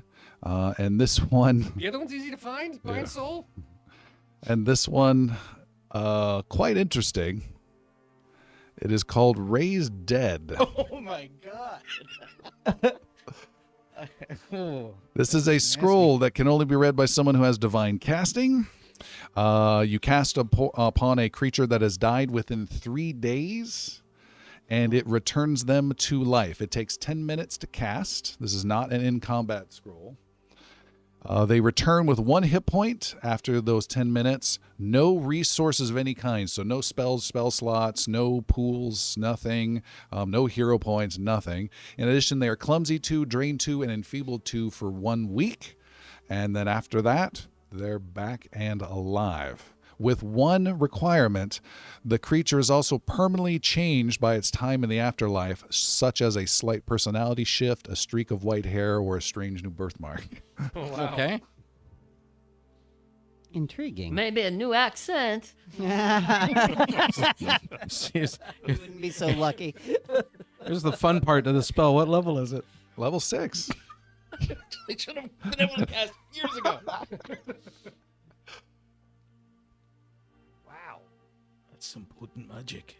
Would you mind if I held on to that? Yeah, that's fine. These both. Come and read it now. He kills himself. Oh, take this room. I have to read it. I have to read it. Okay. He just stabs himself, but he keeps healing. Risky medicine. Yeah. Yes. There's small print on the run. Does not work with suicide. Does not work. Yeah. Morality. Did Xander detect the necromancy magic? Or was it in the scroll? It was the scroll. It is Fantastic. necromancy magic. Fantastic. Is it considered dark? Nope. It's divine. Death and necromancy can sometimes be part of your faith. Xander, since you're in an identifying mood, does this mean anything to you? And she'll show him the bolted claw. Oh, okay. Oh, yeah. It is a bolt. It's not a bolt. It's just like a sash of cloth. Oh, okay. 43. That I've got to check. It's not even rolling. It's just like slamming down. Yes, I was gonna say that was a chunk. Magnet. You rolled a 43. Oh god, yeah. Yeah. All right. What's your arcane? 30. All right. Still some shit. All right. I'm rolling higher than 10s. You have found a powerful magical item, Palik. You've heard the name before, known as a headband of inspired wisdom. Nice. This is a quite powerful item. It permanently increases your wisdom score by 2 or increases it to 18, whichever is higher. I would love that. There's a couple people I'm sure might fight you over that. I've got to raise dead. Oh, no. Okay. In addition, has 2 additional effects. Once per day, as an action, you can use the augury spell to get a gut feeling about something. If it's a 50-50, do I go down this generic corridor or this generic corridor? This spell can give you a rough benefit. And then as a reaction, once per hour, when you fail a saving throw versus confused, fascinated, or stupefied, you can re-roll that saving throw and use the better result. What's it? Can you describe it? Yeah, it is a bluish headband that keeps your hair out of the way. Xander didn't originally recognize it because his is red. My headband of wisdom that I wear all the time. That I got from Meyer. That would be very valuable for me. Yeah. Yes. The king, As a primary the stat. king druid might need some more wisdom. You've been a Indeed. little off today. And I am always a little off, but She gives it to you. can I have a wisdom of 23? Yep. Beautiful. I love 23. Is that our highest stat that we have in our game? That's gotta be. My wisdom's 10. That would be a big benefit to You're you. not but- wise enough to know that you should have gotten that. Well, that's also my casting stat. So. Oh, yeah. Can I attune to that now, or is that? Because that might make a difference. That extra +1 to my DCs. Yeah. If it matters to you at all, if I were to have it, that would be an additional healing spell. It doesn't matter. I'd have 7. Oh, I should I'm have done good. a bidding war. Son of I'm a good. bitch. I'll carry a heal. You'll what? I'll carry a heal around. You'll carry a healer around. Okay. You get the next one. Although, another healing spell, huh? Yeah, man. Pretty solid. Mm. For real. That's That's a very serious. You can't give your healer everything, like man. when you're balancing. Why don't you put it How on and long have use you the had- augury spell to decide who should get it? A healing spell is not a. It was you me. thing. That's a Wow. How long has Xander had I have his investigated since the first myself fire and trip? found Here's a guy who has The last when one. he throws down wilting, whatever. horrid wilting. Yeah. Yeah, that's a check versus yeah, that's nasty. Mm-hmm. Well, it also hits like it will affect my survival, my nature, abilities as well. Will it improve your society at all? No.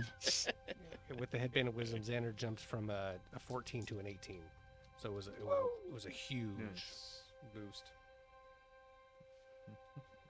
I don't know the exact timing, so I'll say yes for this particular item Wonderful. until we figure it out. I'll add a +1 to everything. Then. Yep, including especially your spell attack and Spell DC, DCs. All right. Well, we need to find out. We need to move on. Nothing's exploded yet. That's a good sign. Yeah? Let's push the button. Push, yes, exactly. Xander, you're pressing the button? As long as everyone. Based on the reaction from Making eye him, I don't want contact. you to push the button. But if you Yes. you said you Xander pushed When it, the DM is that excited about pushing a button, yeah, there was don't an push the audible noise. I mean, how would we not push the button? We I could push know. on the door. It probably just like swings open. Yeah. The last one we Press did. the button. Don't push. The Yeah, button. is Press. before we press the button, is the door locked? The door is locked. Yes. Magically so? Yes. We can either dispel it. Hit the button. Oh god. I Push the step away button! from the door. Okay, so Sildren's stepping away. Who is near Xander? I need to know your positions next to Xander. Palik will be behind Xander. Okay. Bally's standing by a hole. Okay, so everyone else I'm is away. close to the So, door. all right, Xander and Palik are next to the button next to the door. Got Which it. is Bye-bye. probably fine, but Xander pushes the button. You press the button. There is a click. Palik flinches behind you, and then you hear a little like a wooden slotted noise. And you look, you can see another section of stone in a different part, not too far away of this room on the floor, slides away, revealing a small 1 foot by 1 foot opening in the floor. Rising out from that floor comes a small little pedestal, 2, 3, 4 feet. And atop this pedestal is a old, scratched, let me double check, dull green glass. Okay. That's what you all see, and everyone's equidistant from it. So in like in the middle of the room, basically. Sort of Yes. takes one step further away than everybody else. You'll get the +2. Yaru's doing that Homer Simpson thing in the The headband suddenly activating. Like, by the way, take a step back. Oh, working. Push the We'll button. go towards it. Palik, you head towards it. You hear it's giving off a little electric kind of noise. And it's just like a glass. It's just like half of a glass sphere on top of this pedestal. Perhaps we can let Xander take a look at that. Half of a glass sphere? Just look in. I'm not touching. Well, a lot of these components, the room itself gives way to a teaching environment. The spells found are necromantic. Yeah. And there seems to be some connection to divinity. Is- Bali would like to try to assess what this is by approaching it and looking for runes or any kind of feeling he may have in regards to divine connection. Sure. Make a Arcana or Occult roll, please. This is like a Arcana little or occult? stone case with a glass ornament. Stone dome. pedestal with a glass dome on All top. glass. Okay. Just at the top, but it looks old and you can't see anything within it. So there's It's a horrible an snow electric globe. hum with half a sphere. 25. Okay. Seems like it's at least part of the waverings. What? The wavering spheres and I It's on the believe other side Xander of the seem to world. indicate from the stories we've heard him tell about This one is withering. This one is definitely withering, not Yeah. wavering.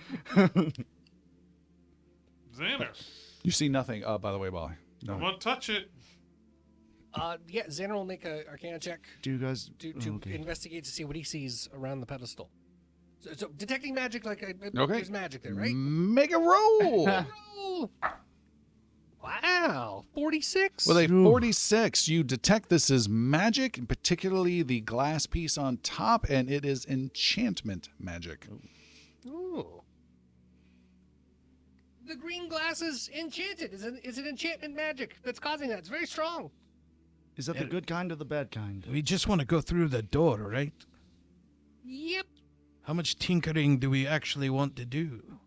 All of it? We must Trying to keep us alive. we must find a way through the door.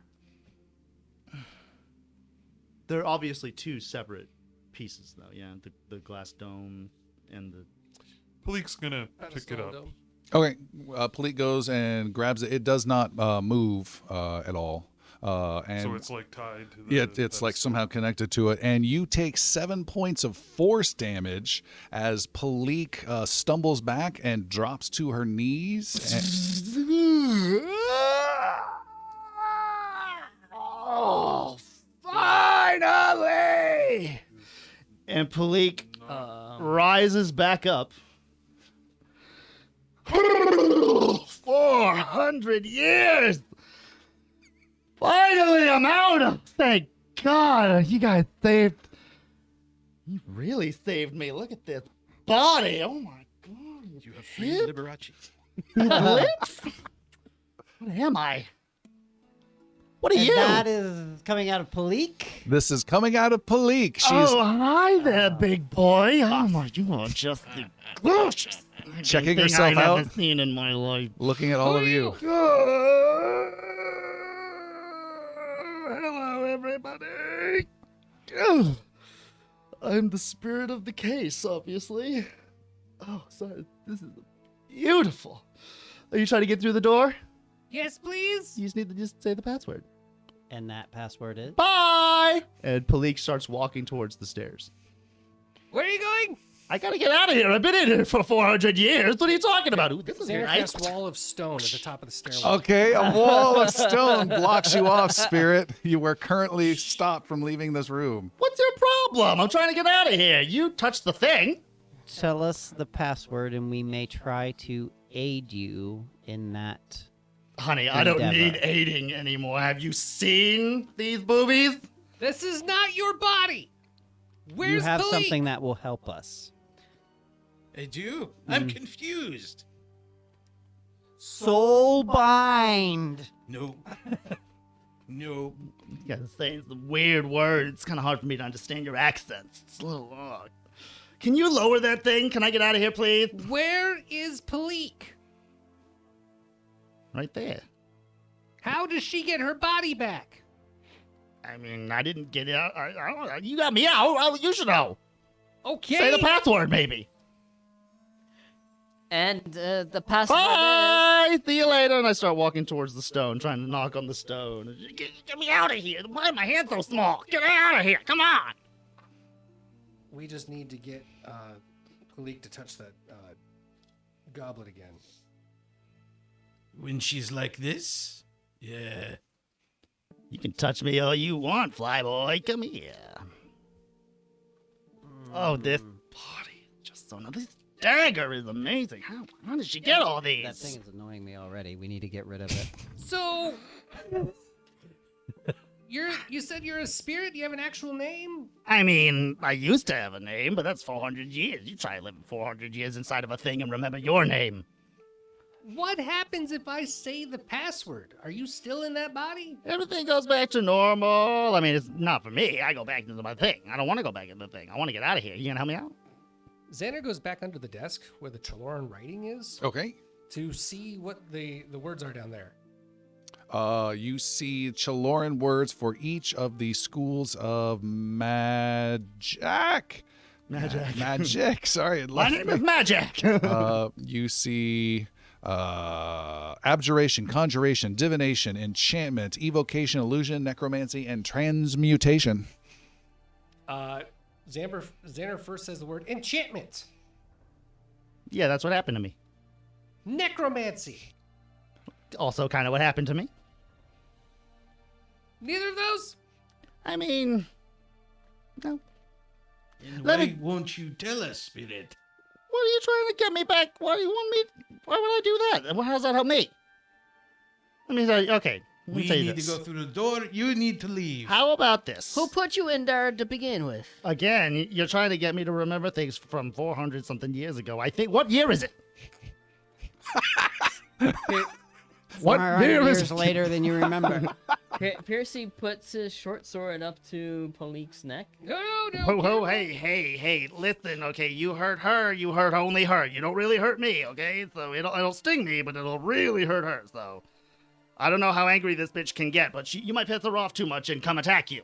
He's not wrong. I feel like I'm not the only one in here right now. Palik, if you can't hear us, you must fight. That was a joke. Clearly, I'm the only one in here. Palik, make a willpower saving throw. 36 is your target number. 42. You see a slight little pulse of a green light from the top of the pedestal when you say that, Piercy. Okay, bye. And I go back towards the door. So just lower the door, get me back to the door, and you can have your friend back. It's no big treat, no big deal. No, I don't think that is how it works. You don't remember the password, do you? I You remember. clearly don't remember anything after the past 400 There's years. a lot of things I don't remember. The one thing I kept saying over and over again is the password that I will tell you if you help me out. How do we help you out? I mean, this chick seems to have liked gold. I can kind of sense that. You got any spare? Can you? Yes, we can give you some gold. While Okay. while he's talking to Xander, Percy wants to just walk around behind him, Okay. Do you have? and then You're in a classroom. Do you have any parchment paper? and then Yes, there's a club couple him on pieces the of back of the parchment. head with the They're hilt very of the fragile. short sword. Okay, what goes with parchment paper? All right. As you ask that question, Spirit, you are attacked. Make a Just with the hilt. Yep, make a roll, and if you roll a 14 or higher, you are successful. Otherwise, Me? yes. Otherwise, this ruse will not work again. 14 or just a straight. Straight flat roll. I'm gonna use a hero point. He wants this to land. Yeah, what'd you roll? 7. 7. 7. It's a flat 14 or higher. What'd you get? 13. Get off of me! You have a God, you +1. smell Never mind. weird. That doesn't work. You guys hang out with this I thing, do, and you're gonna but- get rid of me? I didn't think about using I it. could be a good addition to your team. Come on, I'm suave, I'm debonair. You're Parchment is- also inhabiting a body that doesn't belong to you. Listen, this body found me, honey. I don't need anything else. I will free you from that body if you give us the password. I'm trying to help you. I gave him 2 clues. You've remembered the clues, but not the word. Okay, you're on the 3rd floor. You obviously got past the 2nd floor clue, so you're pretty good at clues. You can get this one. What goes with parchment paper? You can't tell us. We have to say it. Why can't you say it? A quill. The door opens. Hey, whoa, whoa. Tim is on your night friggin' for fire. fucking puzzles, my just friend. gets like pulled, kind of suctioned towards the glass object, and as soon as she touches it again, No, she does not. Palik stays exactly where she's at by the door. By the other door, the stone wall. On the other side of the room, though, the metal door opens up, and Tim gained a hero point. All right. okay, bye, and I run up the stairs. No, it's... Oh, yeah, you're going to go up the stairs. Yeah. So you're going to the Up other side of the the room. metallic door. Yep. Yaru, Yeah, we're not going to catch her. let that What? happen. Okay. Yeah, Yaru will run and tackle Palik. All right, Palik. Yaru said frighteningly little during this. Seth, make a reflex saving throw for Palik. I do have a question after that. 42. Yaru, make an athletics roll. 42 is your target number. Okay. He will use. He doesn't need to use the +1. That's a 45. You have tackled the Palik's body to the ground, Yaru. Listen, you! Let my friend out! No, just start pummeling police. Okay. How much? Don't hit No. her. Just put her back. I'm joking. He That's a doesn't do that. pencil. No, he doesn't punch her, but he does like shake her really aggressively, like a little too aggressively, but like really. What? Let her out, demon! Let her out! Have to have her touch the orb again. Oh, okay. And y'all will just like throw her over there. The spirit does not let that happen and gets He's back gonna up. fight me? Well, if you toss her in that direction, the spirit just doesn't Oh, go. she's there. grappled. You said you're throwing her. So, yeah. Hang Or- on to her and put her at All the right, pedestal. I'll push her. Okay. And put her hand on the orb. Well, I'm not touching it. I No, will. her hand. I will assist with as long as you hold her. Xander will guide. Yeah, her we're like arm dragging and- her. Okay, so both of you guys are making Pushing sure. her, Okay, you're able to put Palik's hand on there. There is another jolt, another glow. Palik, you are thankfully now back in your body. Yaru, you are now consumed by the spirit. Xander, you have now been consumed by Yaru, and Xander is no longer with us. Oh, this guy is so much cooler. This is awesome. I love I this. do not like being So I did small. say I have a question. And Palik, you don't know what is going. You were not aware really what's going on.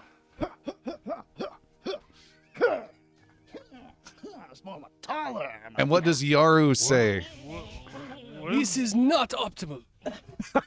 And Sylvan, you had a question? I do. I have a spell called Disjunction, Okay. and I'm curious with my knowledge of that spell how it would interact with this green thing that we're dealing with. Disjunction. Calculate. You attempt to counter if you succeed. It's the active and weak on a. So one magic item disjoins. You attempt to counter if you succeed. It might very well work. Could it also trap Master Yaru? For 1 week, yes. Well, technically, Xander's in it Xander. right now. Okay, that changes things. Children, I have a question for you. Am I always this short? Don't listen to him. Don't listen to him. Don't listen to him. He's stupid. I miss Um, my tail. I was right. Oh, Don't hurt that tail. Hey, I can read this. Oh, I have a tail? What? Whoa. What? What the fuck is happening? You just There is a Why spirit. is Xander being weird? Why is Yaru just being a jackass?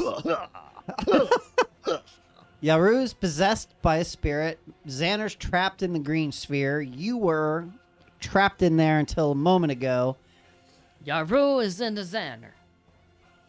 What? Yes. Don't worry about it. Oh shit. You also see How did that You also see happen? Xander doing very awkward kung fu practice moves as well. So I seem to get the impression that it No, might no, work no, no, to no, no, fix no. things. I'm I not warmed will. up at all. Oh man, I really don't want to trap Xander in there for a week. This is a classroom we're in, right? It is. Oh, also, if there's a big critical in any way involved, you could destroy the item forever with disjunction. And what would that do? It would be destroyed forever. The last thing I remember is touching that. Yeah, and then you ended up inside, and And this came out. Yes. yes. So we just need to. Xander, Well, he tried that, and No, you hang go. on just Well, a you second. walks touch up it. to the If button you go and touch it, presses Xander will go back into his body, and we can make this thing We tried. touch it and like go back. We tried Yeah. that. And You see then- the spirit Yaru throw a punch Yaru. and wind comes out and hits Xander in the face. By the way, the pedestal is slowly descended down in with the green glass, and it is sealed back up, and you see Bali looking guilty next to the button on the wall. That's what he declared. You guys didn't hear him? Yeah, stone guy. Hit the button. Please It's help me, just Zon. giving a chance for possible solutions. Bali presses the button again, assuming It nothing rises else has back changed. It's up. broken. And I don't normally do this, but as a game master, I would request that Piercy and Sildren help Xander and the body of Yaru to touch it at one time. Yeah. No. I'm No. losing track of who And I we're gonna am. need some math. Tim? I hope this works. And Yaru Xander reaches out and touches the glass sphere. Okay, you touch the glass sphere. Dome, the dome. And Xander, you are back. No! Hey, can someone let me out of here? Help me. It's really small in here. Help me. Let's do this, guys. New team. Nobody's gonna like this solution. Get him to smack it! I don't care. Get him to touch the New thing. team. Let's go. But isn't that how the whole thing? What if we just put him down and then make him touch it? Well, that's kind of what I was saying. It doesn't have to be unconscious, but like, Well, can Do you put him whatever to we can. sleep? hang on. The cat spirit is halfway up the metallic stairs. All right, the cat is running away across the room and up the Xander stairs. casts wall of stone at the top of the other stairs. Okay, another wall of stone is Is that a blocked line you of off. sight ability? It's blocked. It's 120 feet out. I got you. And then Hey! every 5 feet, it comes down and works its way Pushing me down the stairs. stairs. This whole thing. Bali Weird. You guys are weird. approaches the weird possessed cat. No one else is possessed presently, correct? Correct. Bali You guys just blocked your own way. begins casting And mine. zealous conviction on the cat. I knew you had something. Zealous conviction. All right, you bypass your target's rational minds, instilling them with unshakable conviction and zeal. So you're giving the body of Yaru 12 temporary hit points and a +2 bonus to will saves against mental effects.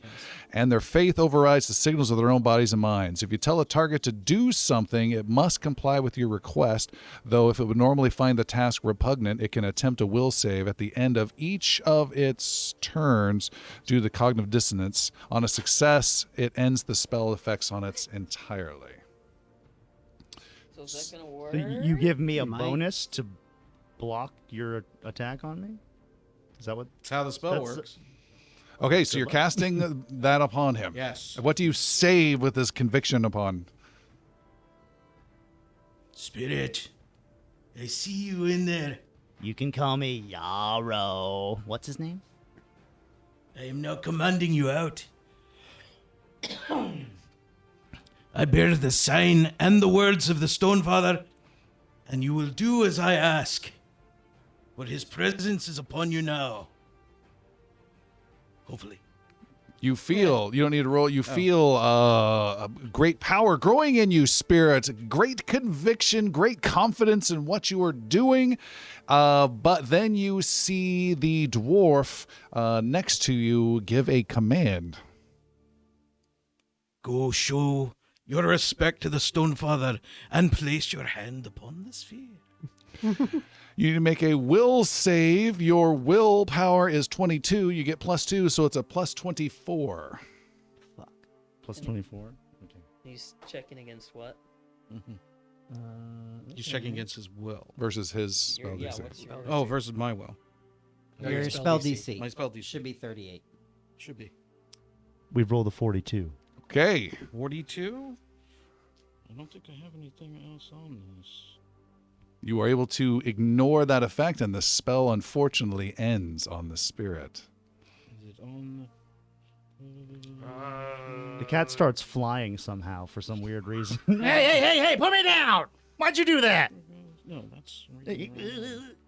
Feet dangling in the air. I'm gonna do it. We could bull rush him. We could try to shove him. I could blast him. I could push him with water. There's a lot of ideas. You guys just blocked your own way up. That's Police's gonna fixable. attack Yaru. Yaru, okay. Spirit. Mm. He's like on the ceiling right now. Yaru. No, it's all right. He'll catch you. You don't have He can control. fly forever if she wants. All right, Pleek, make an attack and add +2 as he is quite flat-footed. 51. That's got to be a hit, Hits. right? What's your armor class? Oh, we're doing Yaru's? Yeah. 43. Okay. Wow.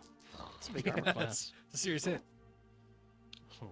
Max damage. Ah, 61 points of damage. All right, Yarrow, you take 61 points of damage, and we will say that the body of Yaru drops to the ground in an unconscious state and bleeding out, as the spirit cannot fathom this much trauma. Oh. The spirit is unconscious. Spirit's not a level 17. No. Sildren takes the now limp body of Yaru. What's going on Picks up it there? Do you Don't- guys have any idea how good that felt? I do. It's a cathartic moment. Yeah, I envy you. And Will do not to take touch. his hand and just like No. swing and like let go, and jump back before it has a chance to like before his hand hits. It's like an electric shock, Yeah, and it affects every it's- person yeah. touching it. Basically, he's just tossing him down. on top Tossing of- him like a wrestling move. You Yeah. toss Oh, Yaru. but I can't do that to Palik? Okay. Well, Palik was conscious. Bleak was conscious. You toss Yaru. Yaru hits the. You don't have to roll. Hits the pedestal and green glass thing awkwardly, and there is a zapping little noise, and then Yaru, you start to blink your eyes and wake up bleeding badly. Ow! Who was it? Who do you think? I don't remember. Let's go. Yarrow gives one of those Hulk punches to Palik. Bali! Bali, push that button. Bali the button. Push the button. The button is pressed, and the pedestal goes down. And there's a passive 64 hit points of healing that Yaru does to himself. What so would it have happened if we destroy that? nothing effective. I don't want to find out right now. Yeah, that's after All show. the spirits that have been in and out. That's after show material. Oh well, I mean, I was thinking about destroying it Yeah, but during then- show. Okay, yeah, we'll But leave we it don't alone. know what would happen with a loose spirit. Let's Yeah. figure the There's tower an open out. door. Let's go. Yes, we will continue on. Can you take? We gotta blow through this. I was looking at it. It's not really one of those dispel kind of things. It's a wall of stone. But let's break it down. It's not very hard. It's only 50 hit points each wall. Why don't we use Bali's stone passing thing? It's only 50 hit points. Tink, Yeah, tink, tink, exactly. tink, tink, tink. He's got a huge Yeah, hammer. I guess we're gonna start tearing the wall down. All right, you heroically start smashing like you're doing. I mean, can't is dismiss this this. stone thing like attached? Can we just lift it and move it like Nope, furniture? you got to smash it. Join us on Flip This Tower as you guys smash a hole and are able to clamber through. Today I'll be putting a new tile. And you guys are able to make your way up the stairs. You climb Can up. we destroy the other side too? Yes. Yeah, that's Good plan. good Yes. call. Yeah. Good call. We might be Yes. leaving in a hurry. Yes. It's an AC 10. It's Yeah. I just wanted to make sure we had. Each hit's a critical. I mean, Yeah, even send Bali Master could- Yaru. Yeah. We send Yaru just to donkey punch it. You come to a. I think Yaru's doing you guys any favors anytime soon. Kiss that ring goodbye. All right, we come to a room that these stairs are at. We freed you. Not really. All right, Yeah. we're good. We're good. Moving on. We come to a room. Upon this room is a large table. There is a big chair in front of it. There's a large book that's open upon it. There is a stone slab on one wall that sticks out a bit, and there are no other exits. You guess that you are at the top of the tower. And what do we see? That's what you see. Smells old and musty. Oh, there are also a bunch of bookshelves Ah. with a ton of books here. Um, Oh yeah. there is no evil undead. There is no nasty monstrosity that you see. You said there's And a bunch of no books. words in Chiloran. just There are no floating words in around. Chiloran. Looking at the bookshelves. But you do see, Piercy, that there is one wall that does not have bookshelves. Okay. Looking at the walls that do have bookshelves. By taking a moment to look at each bookshelf, does he happen to notice any certain number of maybe 6 different books that have similar spines or that stand out or look the same or Make a perception roll. oh god. I'm going to use my +1. Okay. Polly wants to try something. Let's see what Piercy's got. That's a natural one. So I'm Oh going my to use god. a hero point if anyone else wants to go in Yes, on here's that. another one. Thank you. That's a 19 Okay. plus my perception? So that's 42. And since you have a keen rune in your eye, just kidding. Yeah, that's great. You see there are a bunch of books. You touch some and they start to crumble, or the 3/4 of the pages just fall apart, or the book barely opens up and the pages are all stuck together. But there are several books, about a dozen of them, on one top shelf that appear to be in decent shape. That is what you notice, sir. I think the books here on this shelf, they look important. Can I reach them? You can. Xander goes over to the important books with Piercy. The two shortest people jumping off for him. Stand on me! No, stand on me! We're bootstrapping each other. And what do I open one up? Which one would you like to grab? Well, you said there's 12. There are. Are there any identifying types of like symbols or they Not all on look the same? spines. They're like an encyclopedia, They are group? they are definitely of a group. a volume of books together. Okay. Oh, and you do see Chaloran writing that are numbers on them, 1 through 12. Okay. Oh, Number 1, maybe. See what we're dealing with. Xander. Yes! Which one do we choose? We're on the 3rd floor. You are. Before we just grab. I the choose book books- number 12. Oh god. No, Is this what it's no, like no, working no. with me? A little bit. Or do I choose book number 10? 6, 8. What was you gonna say there, Zana? Well, I was gonna look at the numbers before just grabbing one of the books to take a look at what was going on. They say 1 through 12. I mean, even I can count in Chaloran. We learned it in school. Sure. Because they use the Chaloran slashes. But the numbers aren't on the books. They're on the spines, and you're only seeing the spines currently. Okay. How many bookshelves are there? 4, 1, 2, 3, 4, 5 bookshelves. And there's one wall that does not have any writing on it at all. Correct. And then one wall has one bookshelf, and then the slab. And then there's only one bookshelf that has books that look to be in any good condition, and that's the one Xander and Piercy are standing before. Bali is going to go to that one segment where there is no bookshelf. Okay. Step to the side and try to shimmy the bookshelf over, expecting some sort of sliding action in that regard. All right. You start to move it, and it does not move well and collapses. And there's nothing behind it. What are you doing? I'm searching. Why are you destroying the bookcases? You mentioned a stone slab in here. Yes. Is that on that wall without the bookshelf? It is on the wall with one bookshelf, or no bookshelf now. No bookshelf. No. Right. Does that stone slab look like the one in the Nexus? No. What is there anything particularly interesting about this stone slab? You go over to it. It has several slots on it that look like would hold something long, several different long things. Like a book? No. Like a stick. Okay. And there's no writing or anything on it? There just is these not. Slots. Okay.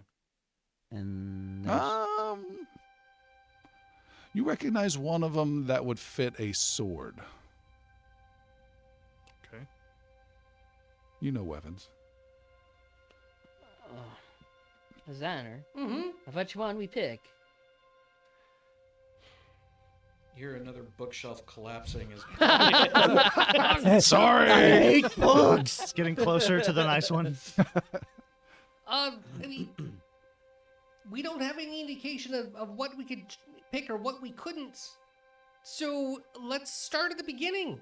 Xander will reach for and grab book number 1. Xander, you reach out and grab book number 1. As soon as you do, you are zapped for 10 points of force damage as a wave of energy pulses out from the books, and everyone gains the drained 1 condition. Whoa. You lose your level, which is 17 from your maximum and current hit points, and everyone is knocked to their butts. That's not the right one. Ow! Unbeknownst to you, it also emanates about 100 feet out from the tower as well and afflicts several of the soldier elven guards. Wow. Shit. I don't. Sorry. Who has all the drained cards? Xander, you're at drain 2. I got 1. We're drain 2? Yep. There's another drained end condition. Give me that one. I have a condition. God damn. And the book you didn't pull out in any way whatsoever. Okay, it just hit me and Yep. just stayed there. Okay, so Xander's gonna stop grabbing things and look around some more. He's gonna detect magic Okay, in the room, you detect magic. at the books. Yes. Any other places? No. Yes. At the table, the book that is there. Oh, there's a book on the table. Didn't hear that part. Good deal. Xander's gonna go look at the book on the table. Not touch it. All right. Look at it. You look at the book on the table. It is an old, big book that is opened about halfway. It has a bunch of torn, dilapidated, destroyed pages, and you cannot read anything on it. It depends. Are you going to touch it? Not originally. Yeah. No, he really isn't. 'Cause I wouldn't change that for player knowledge. Xander's gonna go back over to the stone slab Okay. across as well, and obviously not detecting any magic over there, but just gonna There's no magic you detect. You believe one of the slots might fit a magic rod type thing. Okay. Like a wizard's rod. All right. Thank you, Tim, for not making any joke, but Chris could not resist the smile. I didn't. You know what? Xander actually is Thinking of going to Avius, just grab his immovable rod out of his pack. Oh no! That's permanently stuck somewhere. Never mind. That's immovably that's in a very so. different tower. Very different tower. It's already working. You're altering Hey, the past. hey, Stone Priest, stop knocking bookshelves down. What? Come take a look at this rock over here, this big stone slab. You look at the rock. Go. Just throw it. What am I looking at? I don't know. You tell me. It's Well, stone. this- You can talk to it a little bit. You can't be rude and just talk to any old stone. You don't know what you're gonna hear. You have to be introduced by another stone. It's a whole hierarchy. Well, I don't know. You start with You see- pebbles, you work your way up. You're secretive about your things with rocks, so how am I supposed to know? Yeah, but I don't like it going around. Oh, okay. Well, just gnome the halfling the dwarf. I won't tell anybody. Bali gets a little close and tries to analyze the stone for any kind of damage, any kind of wear on it. Make a crafting roll.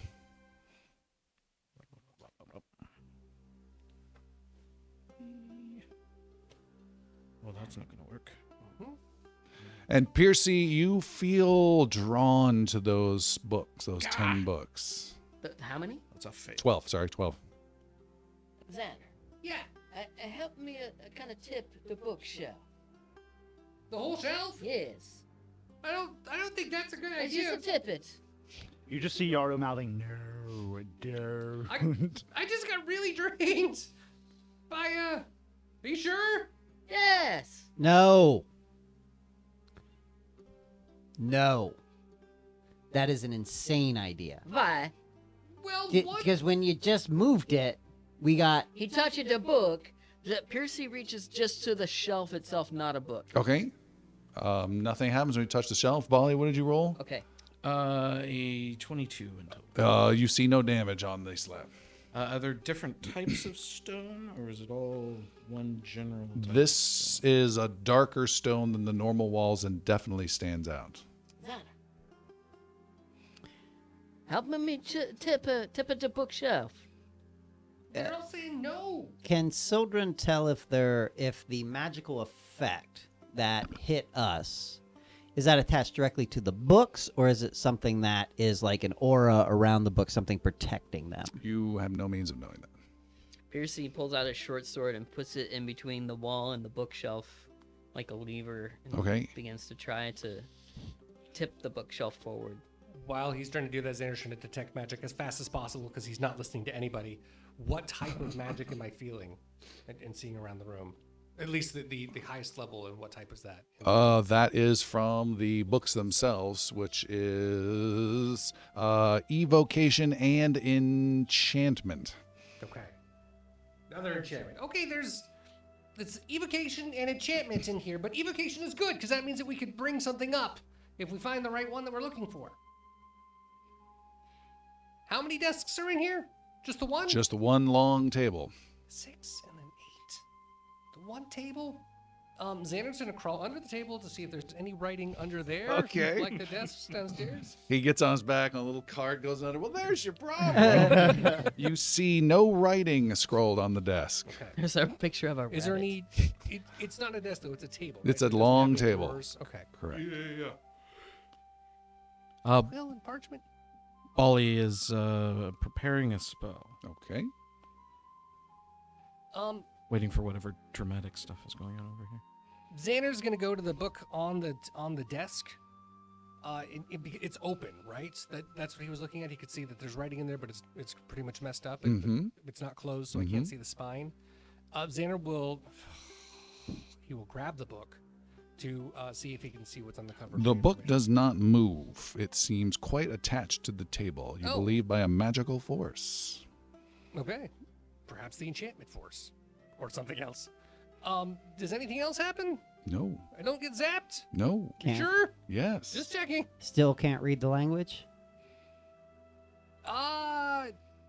Yeah, Xander will perceive it. It's just Cannot read anything from that book. all right. It is worn out and old. Looks like it's from the game Fallout. It's mostly squiggles. Speaking of Fallout, Piercy, what are you doing? Trying to pry this bookcase forward. Okay, you can pry it forward. You want to knock it over? I want to tip it and try and shimmy it and jiggle it enough to get those books to fall out. Okay. The books do not fall out, even at a weird, precarious angle. Okay. Then I just lay it back against the wall. Down on the ground. No, Drop it over. Back against the wall. Back against the wall. All right. There's a thud, and the bookcase is solid. The books are there stuck. Try to get it out. Well, I tried to pull one out. That's when we all just got. I know. I was Piercy just- reaches I was for. just being a troublemaker. What's that elbow? Silver's hand comes Get up. ready for a smack back that slap? shit right What's that out. elbow doing? Cocking up, buddy. Well, Bolly begins casting a spell. yeah. Okay. Uh, Everyone's looking at you to save the day here, Christopher. Muddled over What with book did you Bolly. grab? I did not. Xander picked number 1. Number 1. Bolly performs a minor ritual and adorns the floor while you all are talking back there with more of a different rocks and whatnot. He keeps pulling out of his cloak and setting them about in a particular way. Gets on his knees and addresses the spirits of the stone, Okay. specifically this very specific stone. And says something akin to, this is an old tower. He says, Ancient spirits of this place, you've wandered and made this your home, and I beseech you now in the name of the Stonefather to assist me in this place. Within these walls, these markings and these stones, they are caused to reveal something, but I know not what.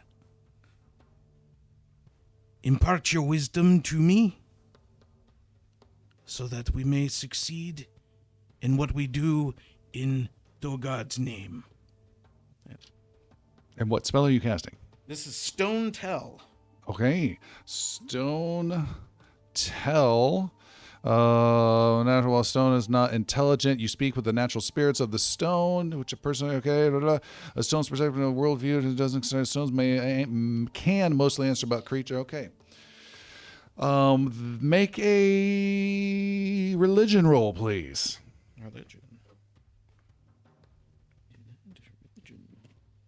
Religion, and 9 is okay. That's me to 39.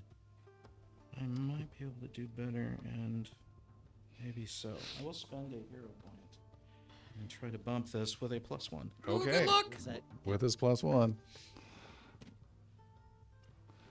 Comes just shy of that. So that was 38 in total. With a 38, the stone on the floor next to you rises an inch and then drops. And the stone next to that rises and drops. And the stone next to that rises and drops. And the stone next to that rises and drops. Xander steps aside as another one rises and drops. And the small little line of rising and then returning stones head towards the stairs back down. Get out. And then you see the topmost stair rise and drop. And you hear more grinding sounds from the stairs. Yaru will pursue. Yara, Yeah. you go down. You can see Sildren will step follow by that. step the steps rise and rise and drop, going down to the next floor beneath. There you see another line of stones rise and drop with a line. And they continue down more stairs and go all the way down to the bottom floor where there's a small little line, and then they stop right at the open, clear door. So it's another way out, essentially. Are we all following? Did we all follow? I mean, Ball is certainly- Sildren did. Sildren said he did. I'm following The 3 Yoru. tall people went. Yeah.